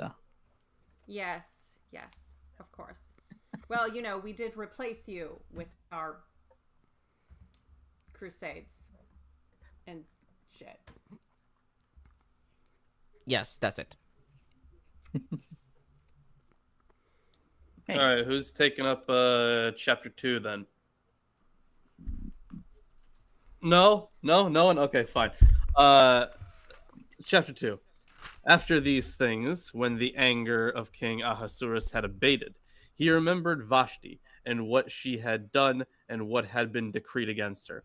Then the king's servants who attended him said, "Let beautiful young virgins be sought out for the king, and let the king appoint commissioners in all the provinces of his kingdom to gather all the beautiful young virgins to the harem in the citadel of Susa, under custody of Hegai, the king's eunuch, who is in charge of the women. Let their cosmetic treatments be given to them, and let the young woman who pleases the king be queen instead of Vashti." This pleased the king, and he did so. So he got a little beauty pageant, which is not how this would have worked. Now, there was a Jew in the citadel of Susa whose name was Mordecai, son of Yair, son of Shimei, son of Kish, a Benjaminite, who had been carried away from Jerusalem among the captives carried away with King Jeconiah of Judah, whom King Nebuchadnezzar of Babylon had carried away. He had brought up Hadassah, that is Esther, his cousin, for she had neither father nor mother. The young woman was fair and beautiful, and when her father and her mother died, Mordecai adopted her as his own daughter. When the king's order and his edict were proclaimed, and when many young women were gathered in the citadel of Susa in custody of Hegai, Esther was taken into the king's palace and put in custody of Hegai, who had charge of the women. The young woman pleased him and won his favor, and he quickly provided her with her cosmetic treatments and her portion of food, and with 7 chosen maids from the king's palace. And he advanced her, and he advanced her and her maids to the best place in the harem. Esther did not reveal her people or kindred, for Mordecai had charged her not to tell. Every day, Mordecai would walk back and forth in front of the court of the harem to learn how Esther was and how she fared. The turn came for each young woman to go into King Ahasuerus after being 12 months under the regulations for the women. Since this was the regular period of their cosmetic treatment, 6 months with oil of myrrh and 6 months with perfumes and cosmetics for women. When the young woman went in to the king, she was given whatever she asked for to take with her from the harem to the king's palace. In the evening she went in, then in the morning she came back to the second harem in custody of Sha'ashgaz, the king's eunuch who was in charge of the concubines. She did not go into the king unless the king delighted in her and she was summoned by name. When the turn came for Esther, daughter of Abihail, the uncle of Mordecai, who had adopted her as his own daughter, to go into the king, she asked for nothing except what Hegai, the king's eunuch, who had charge of the women, advised. Now Esther was admired by all who saw her. When Esther was taken to King Ahasuerus in his royal palace in the 10th month, which is the month of Tebeth, in the 7th year of his reign, the king loved Esther more than all the other women. Of all the virgins, she won his favor and devotion, so that he set the royal crown on her head and made her queen instead of Vashti. Then the king gave a great banquet to all of his officials and ministers. Esther's banquet. He also granted a holiday to the provinces and gave gifts with royal liberality. When the virgins were being gathered together, Mordecai was sitting at the king's gate. Now Esther had not revealed her kindred or her people as Mordecai had charged her, for Esther obeyed Mordecai just as when she was brought up by him. In those days, while Mordecai was sitting at the king's gate, Bigthan and Teresh, 2 of the king's eunuchs who guarded the threshold, became angry and conspired to kill King Ahasuerus. But the matter came to the knowledge of Mordecai, and he told it to Queen Esther. and Esther told the king in the name of Mordecai. When the affair was investigated and found to be so, both men were hung on the pole. It was recorded in the book of the annals in the presence of the king. There's a lot here. First of all, beauty pageant. No. From just like random women in the sex contest. Right. Also a sex contest potentially. Yeah. Also, there are a lot of weird doublets in here. So they're like the restatement of Mordecai taking in Esther, and like that happens a couple times. We get that like when we're introduced, but also like we get that like near the end as well. There was something else that I noted that was also when describing the eunuchs, right? They gave like the full title of one of the eunuchs twice. So yeah, very, very interesting. I don't think this passage was ever taken as like potentially not original to the text. I know that chapters 9 through 10 are have been thought in the past to be later additions. Now, of course, there is an issue with that because then you're kind of left with a weird cliffhanger. So I've only heard arguments for those. I haven't heard an argument for something like this being it could just be the writing style, like, it could just be, trying to make it, flow nicer. It makes sense to like. Yeah, I guess we kind of got that in chapter 1 a little bit too, just not as much. Now I'm just noticing. I do want to mention that when it talks about the young women, the young virgin women, the Hebrew is na'arat besulot or betulot in the modern Hebrew. Sorry, and it says young women using na'ar, a young man, or na'ara, a young woman, na'arot, young women, and then it gives you the adjective betulot, virgins. So if it just used the word na'arot, meaning young women, it doesn't imply that they are virgins. They have to add the adjective to say that they are virgins. So anywhere else in the Bible where it uses the word na'ara or na'arot, it doesn't. It just means young women. I think it's a pretty fair principle that if you're bringing new concubines to the king, they are supposed to be virgins. Right. So you could even argue that like they didn't, that in this case, the word, they could have just used the word young women and we would understand it was talking about virgins because of the context. But they actually have to specify that they are virgins, implying to me at least that the word na'ara doesn't mean, it can't be used to mean a virgin by itself. Fair enough. Argument against whatever, I can't remember what book it's in, the Isaiah. Oh yeah, the virgin shall conceive, except it's not. It's just young woman. Yeah.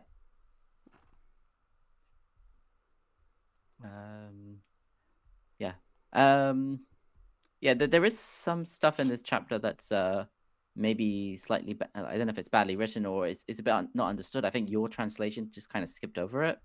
So in verse where is it? 15? No. Well, it talks about like a second like selection. Like the king chooses Queen Esther, and then there's like a second selection again. And then during that time is when Mordecai overhears the plot of the two guards. So I mean, in the Midrashim, they kind of talk about how like Mordecai kind of spoke to the king and told him like, "Oh, you chose," because he heard that that Esther was chosen. He like spoke to the king and told him like, "Please, like, I think it's best if you like, don't pick the first one you think is nice. Wait until do it again. Go through all of the women before you select." Just trying to stop his niece from getting selected as queen. But yeah, I don't know. Without that explanation, I don't know what it's supposed to mean. The second, where is it?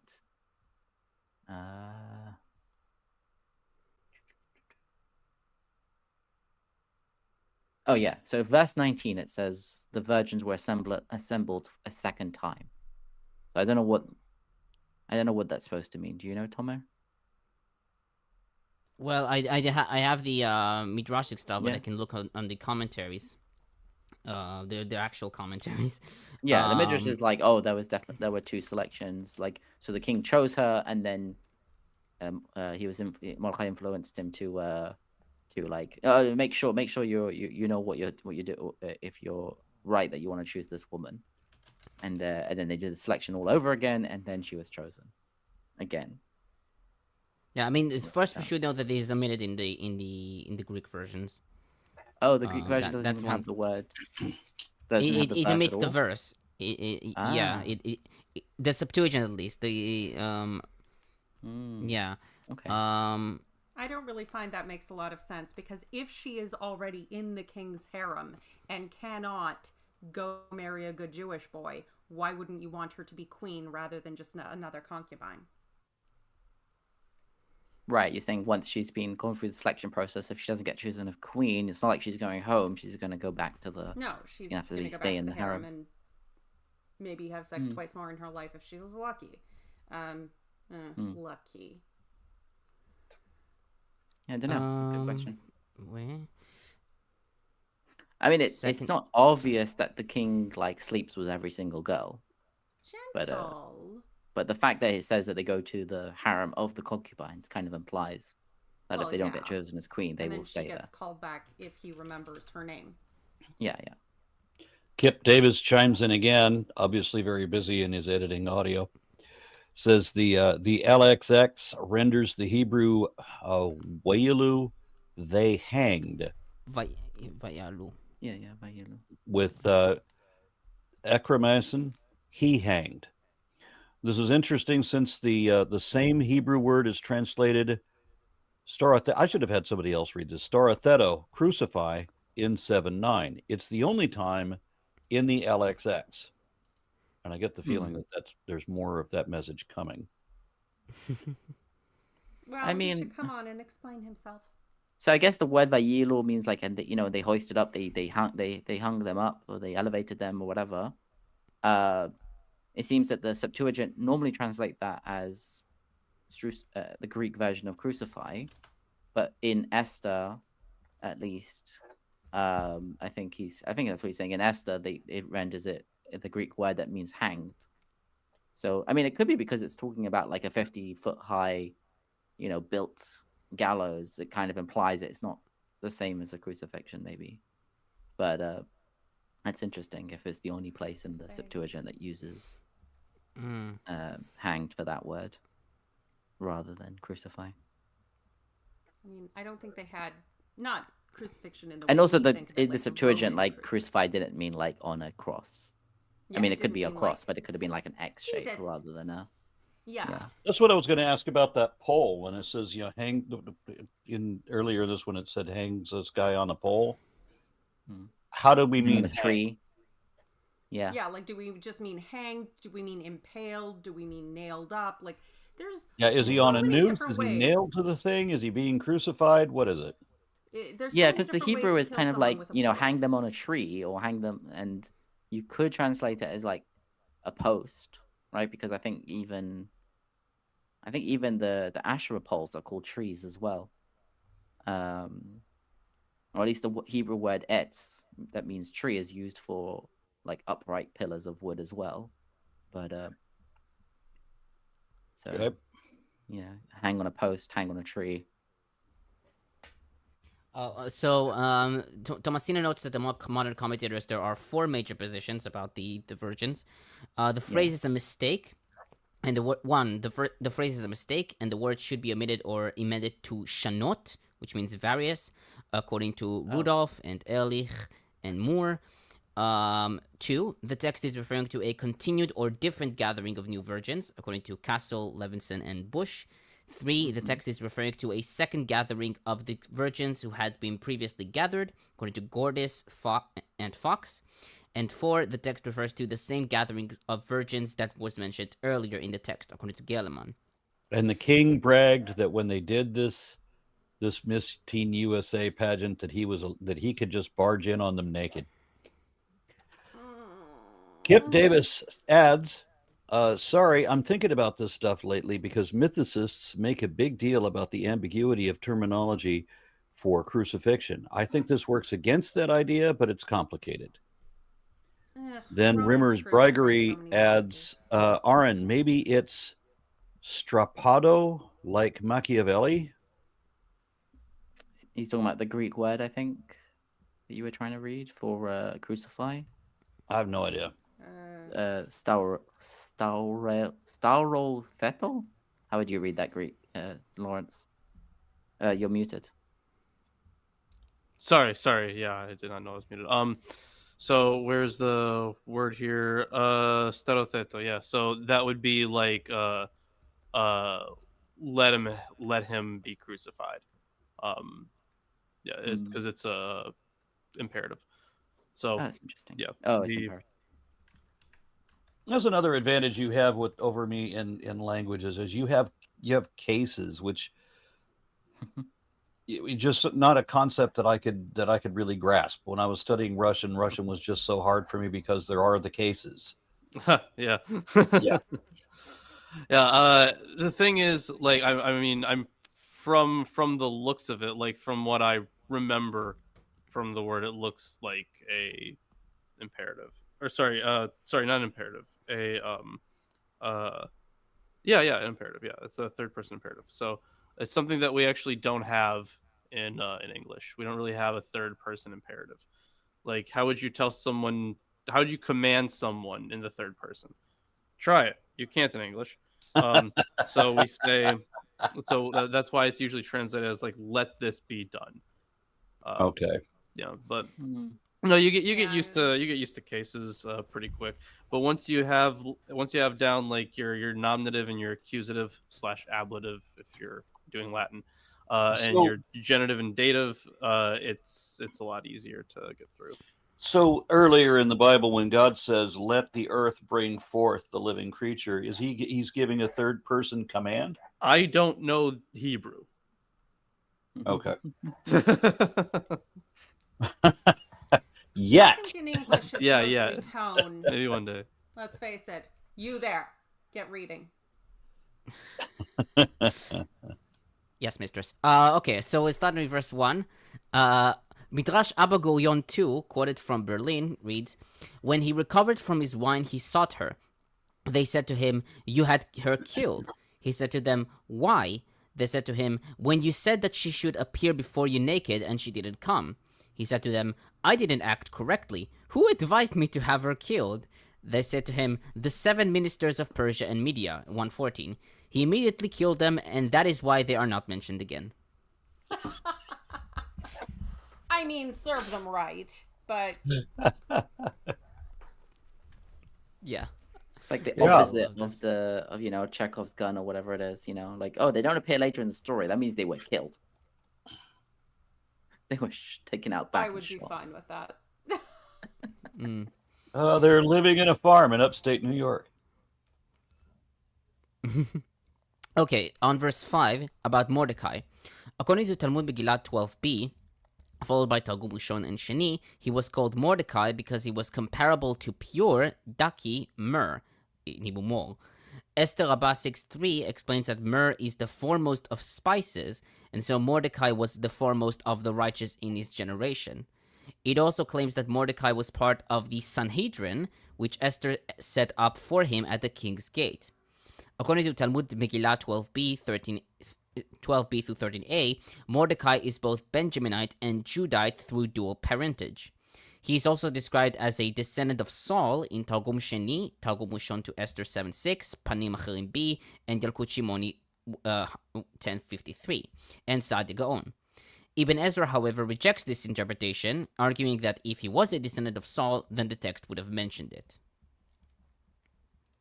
Yeah, the idea that he's a member of Sanhedrin is part of the idea of every member of the Sanhedrin had to know all the 70 languages of the world, because there are only 70 nations and 70 languages from creation until whenever, and that's how he was able to like hear these two guards conspiring against the king, because they thought that no one would understand their language because they were from Tarshish or something like that.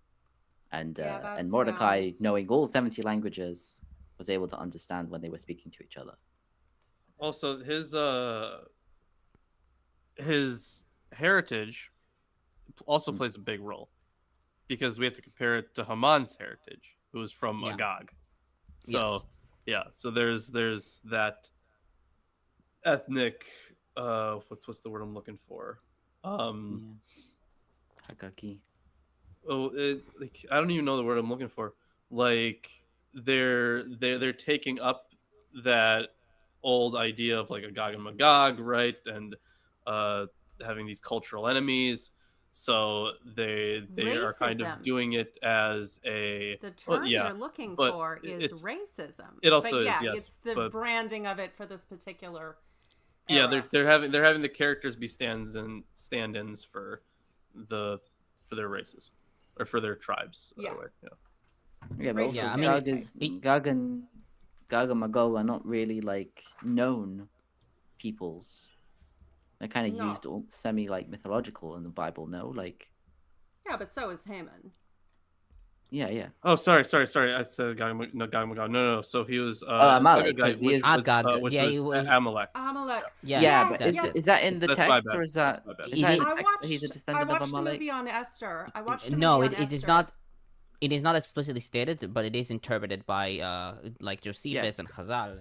Yeah, Yeah, I yeah. watched a Amalek. movie on Esther where they had that. I think it probably was sourced from a Midrash that the the wife of the king, they didn't kill the when I think Saul was supposed to kill everybody and he kept a handful of people alive for 5 minutes and God got really Yeah. pissy about it.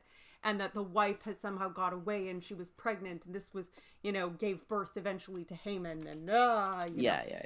That's why Yeah, you're that's supposed to what kill all the happens. God babies. told you to kill everyone because if you don't kill everyone, the one person that it's because if you don't kill all of them, that person who survives will bring ruin upon your descendants or something. Yeah. I mean, I should note that it is not as like far off to see some connections between Saul, as Macchi notes. The names of Mordecai's ancestors recall the Saulite dynasty. The Benjaminite Shimei of Saul's clan is a famous opponent of David in 2 Samuel 16, 5-13, 19, 16-23, and 1 Kings 2, 36-46. And Kish is the name of Saul's father. Moreover, the Masoretic text reinforces the parallel between Mordecai and Saul by making Haman an Agagite.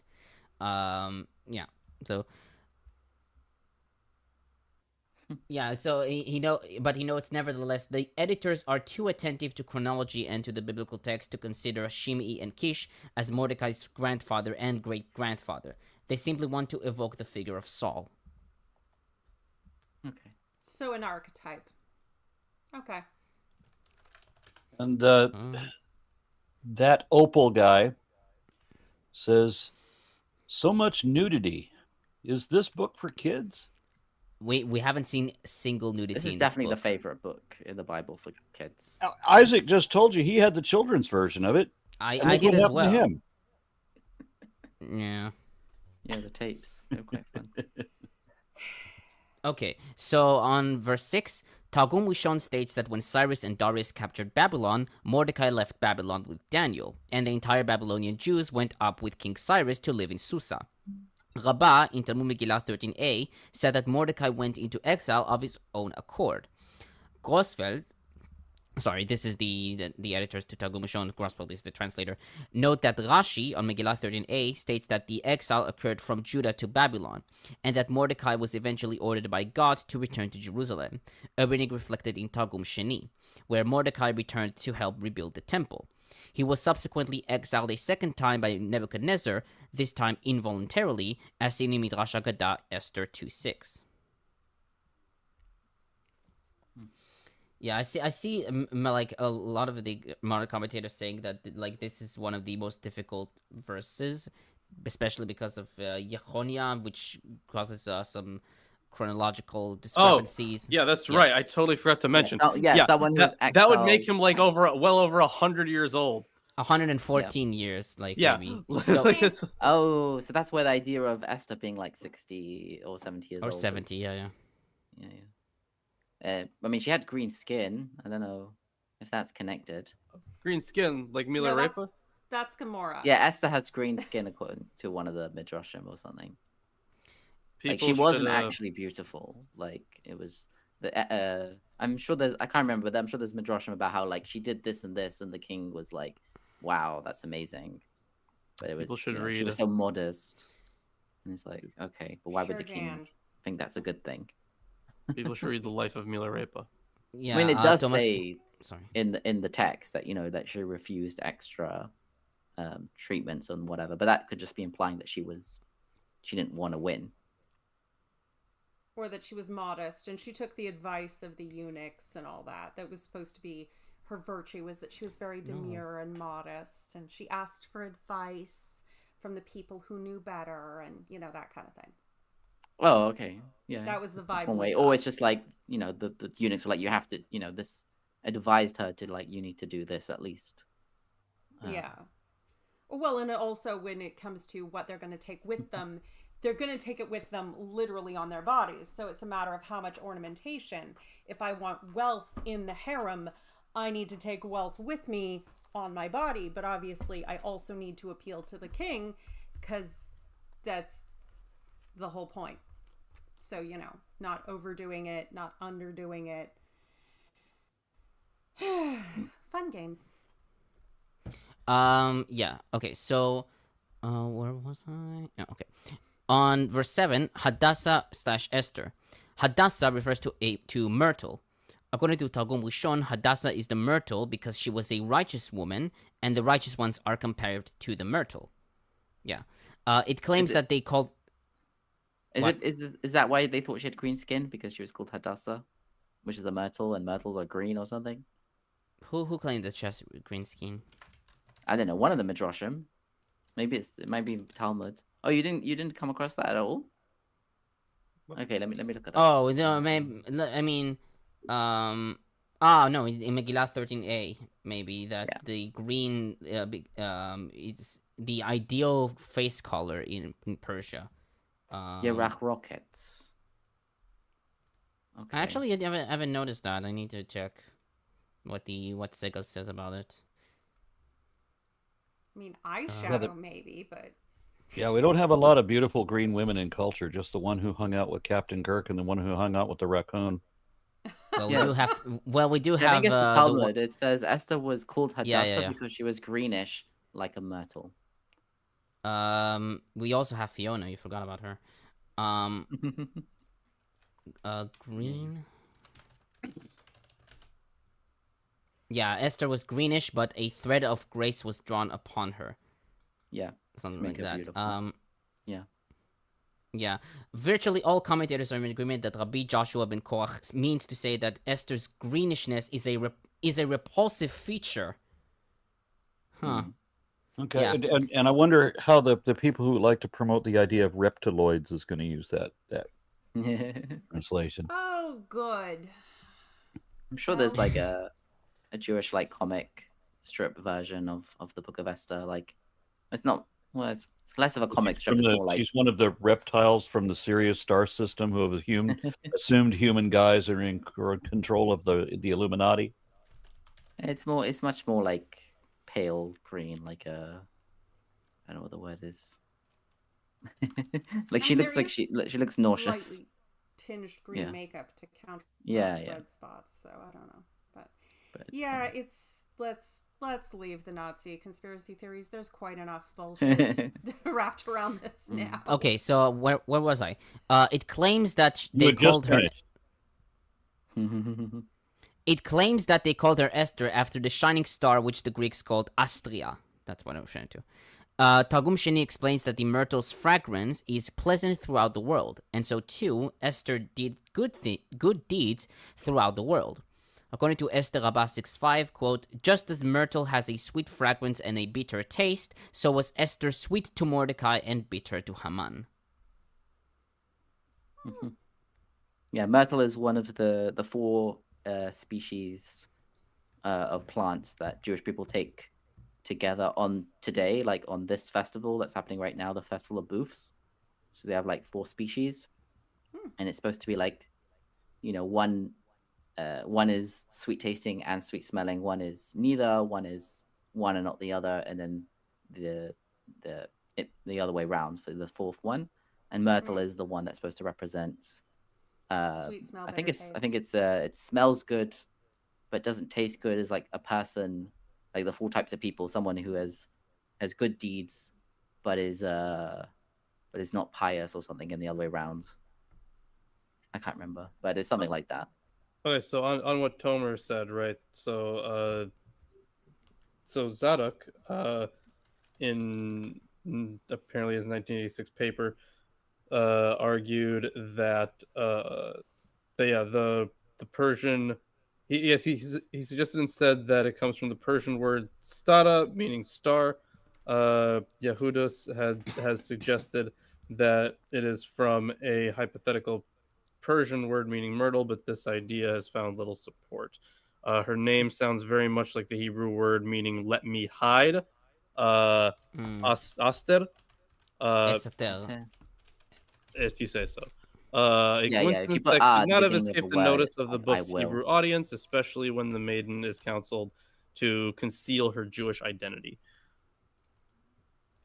Yeah, I mean we've already referenced that connection definitely as being a bit of a wink and a nod, and I mean it's also a clearly wink she's and a stepping nod into a very to. tumultuous situation that she is not necessarily prepped for. So keep your mouth shut and your ears and eyes open is good advice.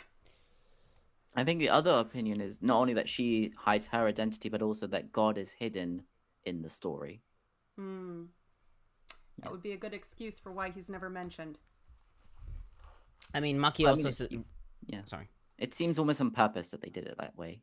That it's supposed to be like a God works in mysterious ways. Like, this couldn't have happened naturally. It's too... It's ineffable. It's ineffable. There's I don't know if it was a TV show or just a story, but there is this Russian story about this doctor called Dr. Ibolit, and it literally means like doctor, ow, it hurts. So like it's a very similar kind of thing. Like the Russian Moyle, cut your bollocks off. Sure. Or cut your dick off. Yeah. Or whatever. But I'm not sure where that actually. I think it was like from like an old children's book or something, but I'm not sure. Okay, so Mordecai had taken her as his own daughter.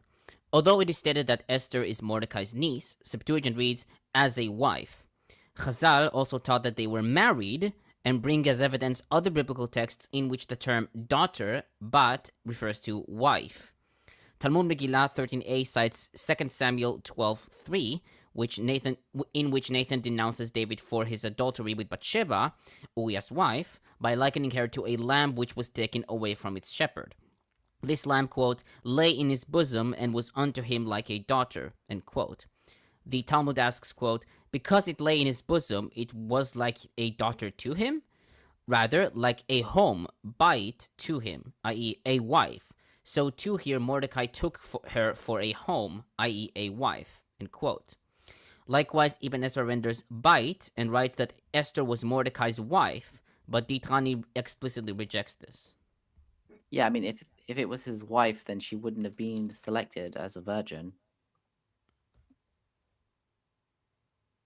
Yeah, and though Septuagint also has Esther as Mordecai's fiancée, as I know. Yeah, you wouldn't work for wife unless it was some sort of a betrothal until she came of age. Though why you would try and marry your young cousin when you're an old man? Okay, you know what?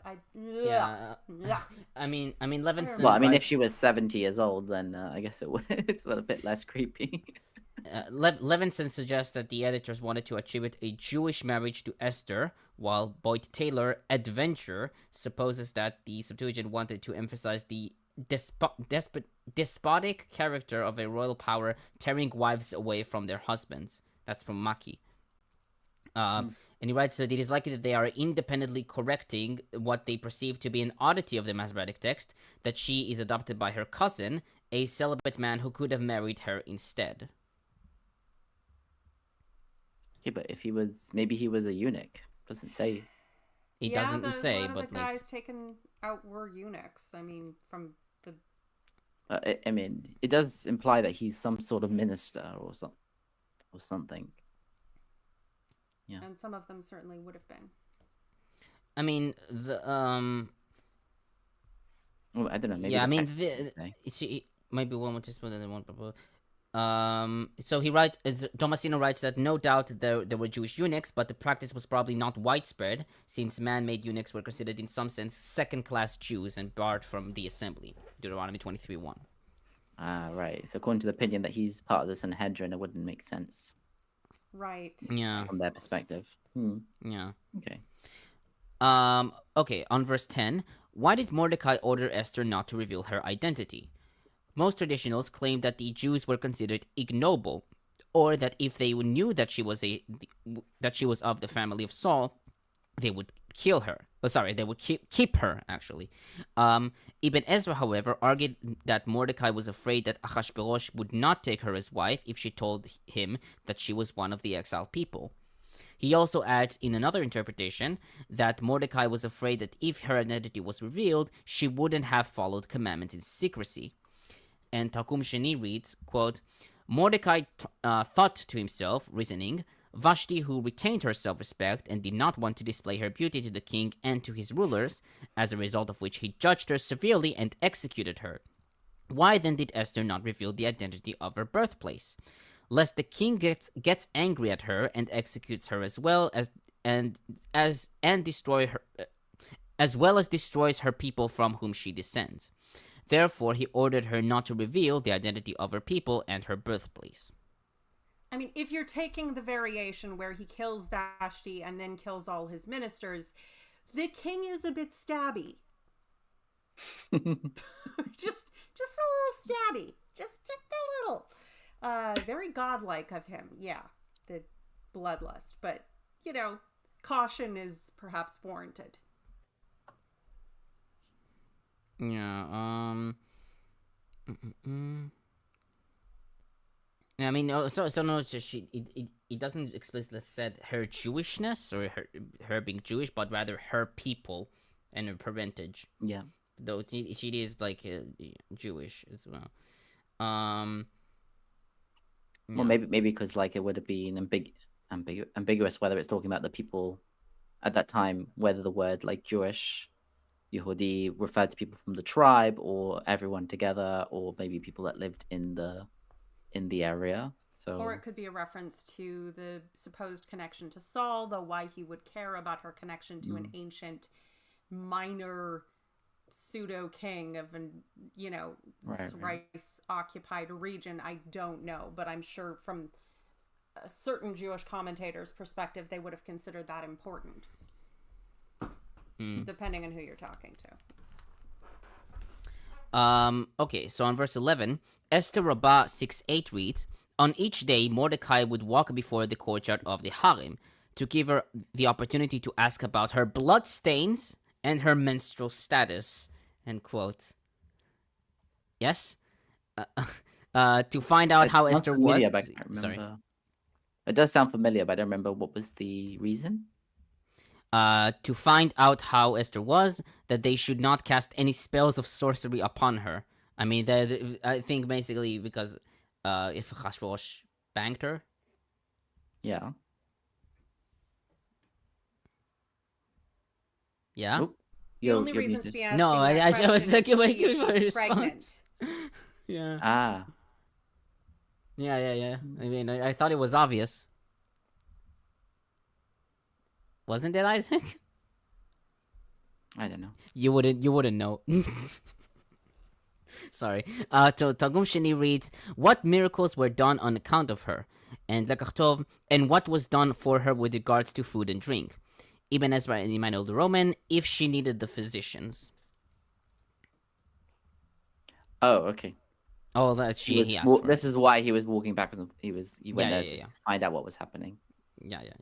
Either to give her food or to see if she was sick or whatever. Okay. Yes. On 14, Talmud Megillah 13a reads, the verse states, in the evening she went and in the morning she returned. Rabbi Yochanan said, "From the implicit criticism of that wicked man Achashverosh, who cohabited with many women, we have incidentally learned his praise as well, that he would not engage in sexual relations during the day, but in a more modest fashion at night." Right, because modesty was the reason, and not because a king might have shit to do. No. And according to Josephus, Antiquities 11-200, there were 400 women in the king's harem. Before or after the selection process? After. I No, hope but, after. I don't know. Okay. Okay, on verse 15. There must have been some sort Sorry. of local, who wants to be the queen competition in each region, and then the winners would then go on to the palace or something like that. Or maybe maybe the eunuchs would have been choosing and selecting and whatnot. Okay, on 15, Esther won the favor of everyone who saw her. According to Talmud Megillah 15a, Esther was one of the 4 most beautiful women to have ever existed. According to Esther Rabbah 6:9, Esther was beautiful even in the eyes of the angels. Yeah, that's it. I am the other 3. Excuse you, Tomer? No, no, it's okay. Okay, 16. She was taken in the 10th month. According to Talmud Megillah 13a, it was by an act of divine providence that Esther was taken to Achashverosh in a cold winter, in which the body takes pleasure in the warmth of another body, and therefore she found favor in his eyes. So she's a good cuddler. So I mean, all the say women all the women at the time would have been chosen around the same time, would have also been during the winter. Whatever. I thought it was just saying that this is the time when you would do it because it was more comfortable or whatever. Yeah, sex in the really hottest part of the summer is very awkward if you don't have access to ice or air conditioning. Okay, on verse 17, she won his favor and approval more than any of the other virgins. Talmud Megillah 13a reads, Rav said, if he wanted the taste of a virgin, he tasted it. And if he wanted the taste of a non-virgin, he tasted it. Oh, what do they use taste? Oh my god. It's like he's eating shellfish or something. So she was the fantasy virgin who's really good in bed but has never done anything with anyone? Oh, this one's a little salty. Oh, and so Segal explains, quote, Rava is responding here to the peculiar language of the verse, which, in a possible attempt to achieve poetic parallelism, speaks of Esther's excelling in her beauty both among the women and the virgins. From a midrashic perspective, it is unacceptable that scripture should waste its words on mere synonyms. Hence, the two terms must designate separate categories. Since the significance of virgin is unambiguous, women must mean its opposite. The resulting conclusion fits neatly into the spirit of the other expositions, in which Esther's appeal to Achashverosh was not the natural effect of her charm and appearance, but the consequence of divine intervention. Only the hand of God could produce such mutually contradictory reactions. Also, biblical authors definitely used synonyms, like the same way that we do now, because we don't want to just sound like we're repeating ourselves all the time. We use synonyms. That's pretty common. Like when it says the women, the Nashim, it could be referring to, all the women in the harem, as opposed to the new intake. So yeah, he loved her more than all the women in the harem, and she won his grace and favor more than all the virgins that were coming in. Maybe that is possible. Many things are possible. Mm-hmm.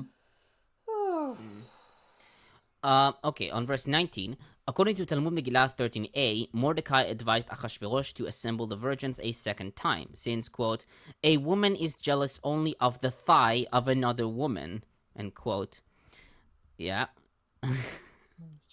What does that mean? They're jealous of her having sex with the king, or they're only jealous of her shape? I don't know. What does it mean? In this context, okay, well, sorry, yeah, I'm the one who the doesn't thigh, understand the there's women the here. overlap of the womb thing, but yeah, basically to, I guess, promote jealousy between the women so they would try harder. Yeah. So Achashverosh gathered virgins a second time in order to make Esther jealous. That's basically the point. So Targum Sheni reads, quote, now why were they assembled a second time? Because Esther lived in the king's palace, and the king loved her more than any of the women, and had placed a royal crown on her head.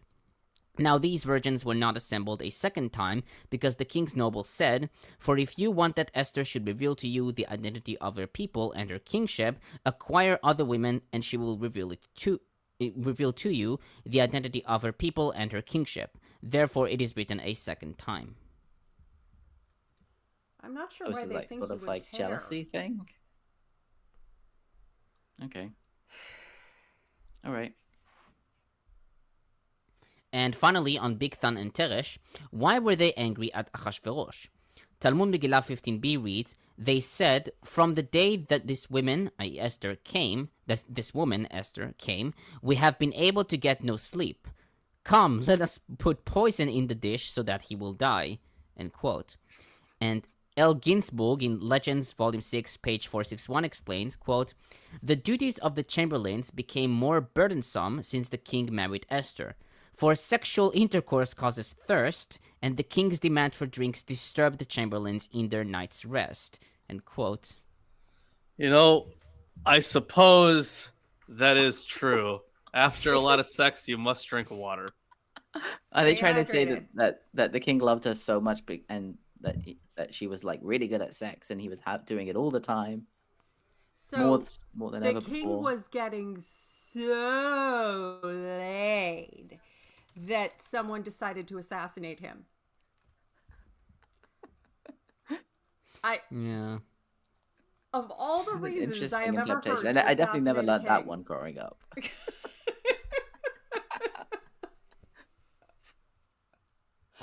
So Targum Ushon states that they thought that Esther wished to remove them and install Mordecai instead. In Esther Rabbah 6:17, this was already done by Mordecai. Targum Sheni specifies, quote, they counseled each other to place a poisonous snake into the golden jug from which Xerxes drank, so that when the king would want to drink from it, they would give it to him, and the snake would strike him and kill him.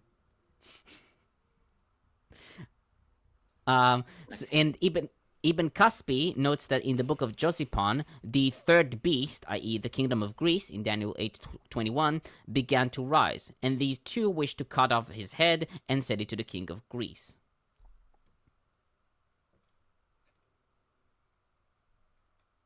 Yeah, that's it. Rabanus Maurus. The 7 princes of Persia subdue Ahasuerus's regret for Vashti by inducing him to love other maidens. The maidens represent the different nations gathered together through the doctrine of Christ. Esther symbolizes the Holy Church, while Mordecai foreshadows the teachers of the Gentiles who will convert the nations to the word of Christ. In not revealing their origin, Esther represents the church of the Gentiles that did not want to disclose immediately the place of its homeland and people, because it was not able to bear the shame of its recently cleansed sin of impiety. The magnificent banquet for Esther's wedding, which was prepared for the princess and the people, represent the greatest bliss that is enjoyed by all human beings. I called it. Esther is the church. Yep. I said that. Not just the church, the Gentile church, because her entire thing as a Jewish heroine who saved her people with her Jewishness is no, that's us. We touched it, now it's ours. Okay. Also, the two eunuchs who were so he claims that they were the janitors of the royal house, but also, and conspired against Achashverosh, prefigure the scribes and the Pharisees. Of course they did. Lovely. Okay. Yes. Wait, does he think that the chamberlain means the person who like looks after the chamber pots? What I'm hearing, Um, here is, hey, this story reminds me of the only thing I ever think of. Yes. Yeah, that's fair. The only thing I'm allowed to think of, or I go to hell. So obviously. Okay. I Are don't we think- moving on then? To 3. I don't think we'll have quite enough time for 3. Alrighty then. I also do want to pull up some more stuff for this anyways. I didn't have much Like 2 time. chapters an episode to- for Esther makes sense. Well, then just to remind me, are we doing 3 on Thursday? We can? Thursday. Wait, let me check. Because let me check my- if I remember correctly, somebody wanted a Thursday in there. Right. Wasn't it Isaac who wanted a Thursday in there? I mean, we just did a Thursday. No, this but today. Yes, the Thursday we just did was the one that I asked for. Was the one you wanted, so you don't want the next Thursday too. Okay, good. good. Unless you want to do extra, I think we've No, because I No, can't no, do this Thursday. Replace. I have dog stuff I have to do on Thursday. Yes, how dare you have a life, Aaron? Yeah. There's somebody has an important vet appointment on Thursday, so I can't do it. I could be very mean, Aaron, and say, can we do Wednesday I have a vet appointment for that too. on your birthday? This time it's Yeah, on my Aaron's vet birthday. appointment. Oh, Yep. But I want I to have- hang out I- on your birthday. Yeah, there's a dog that needs, one of our dogs is coming off of a heartworm, and he has to have his final shots on Wednesday and then another one on Thursday. And both of those are in Fort Worth. So I have to drive for an hour to get this dog injected with something that could potentially kill him, and then drive for an hour back home. And then I have to do the same thing the next day. Yeah.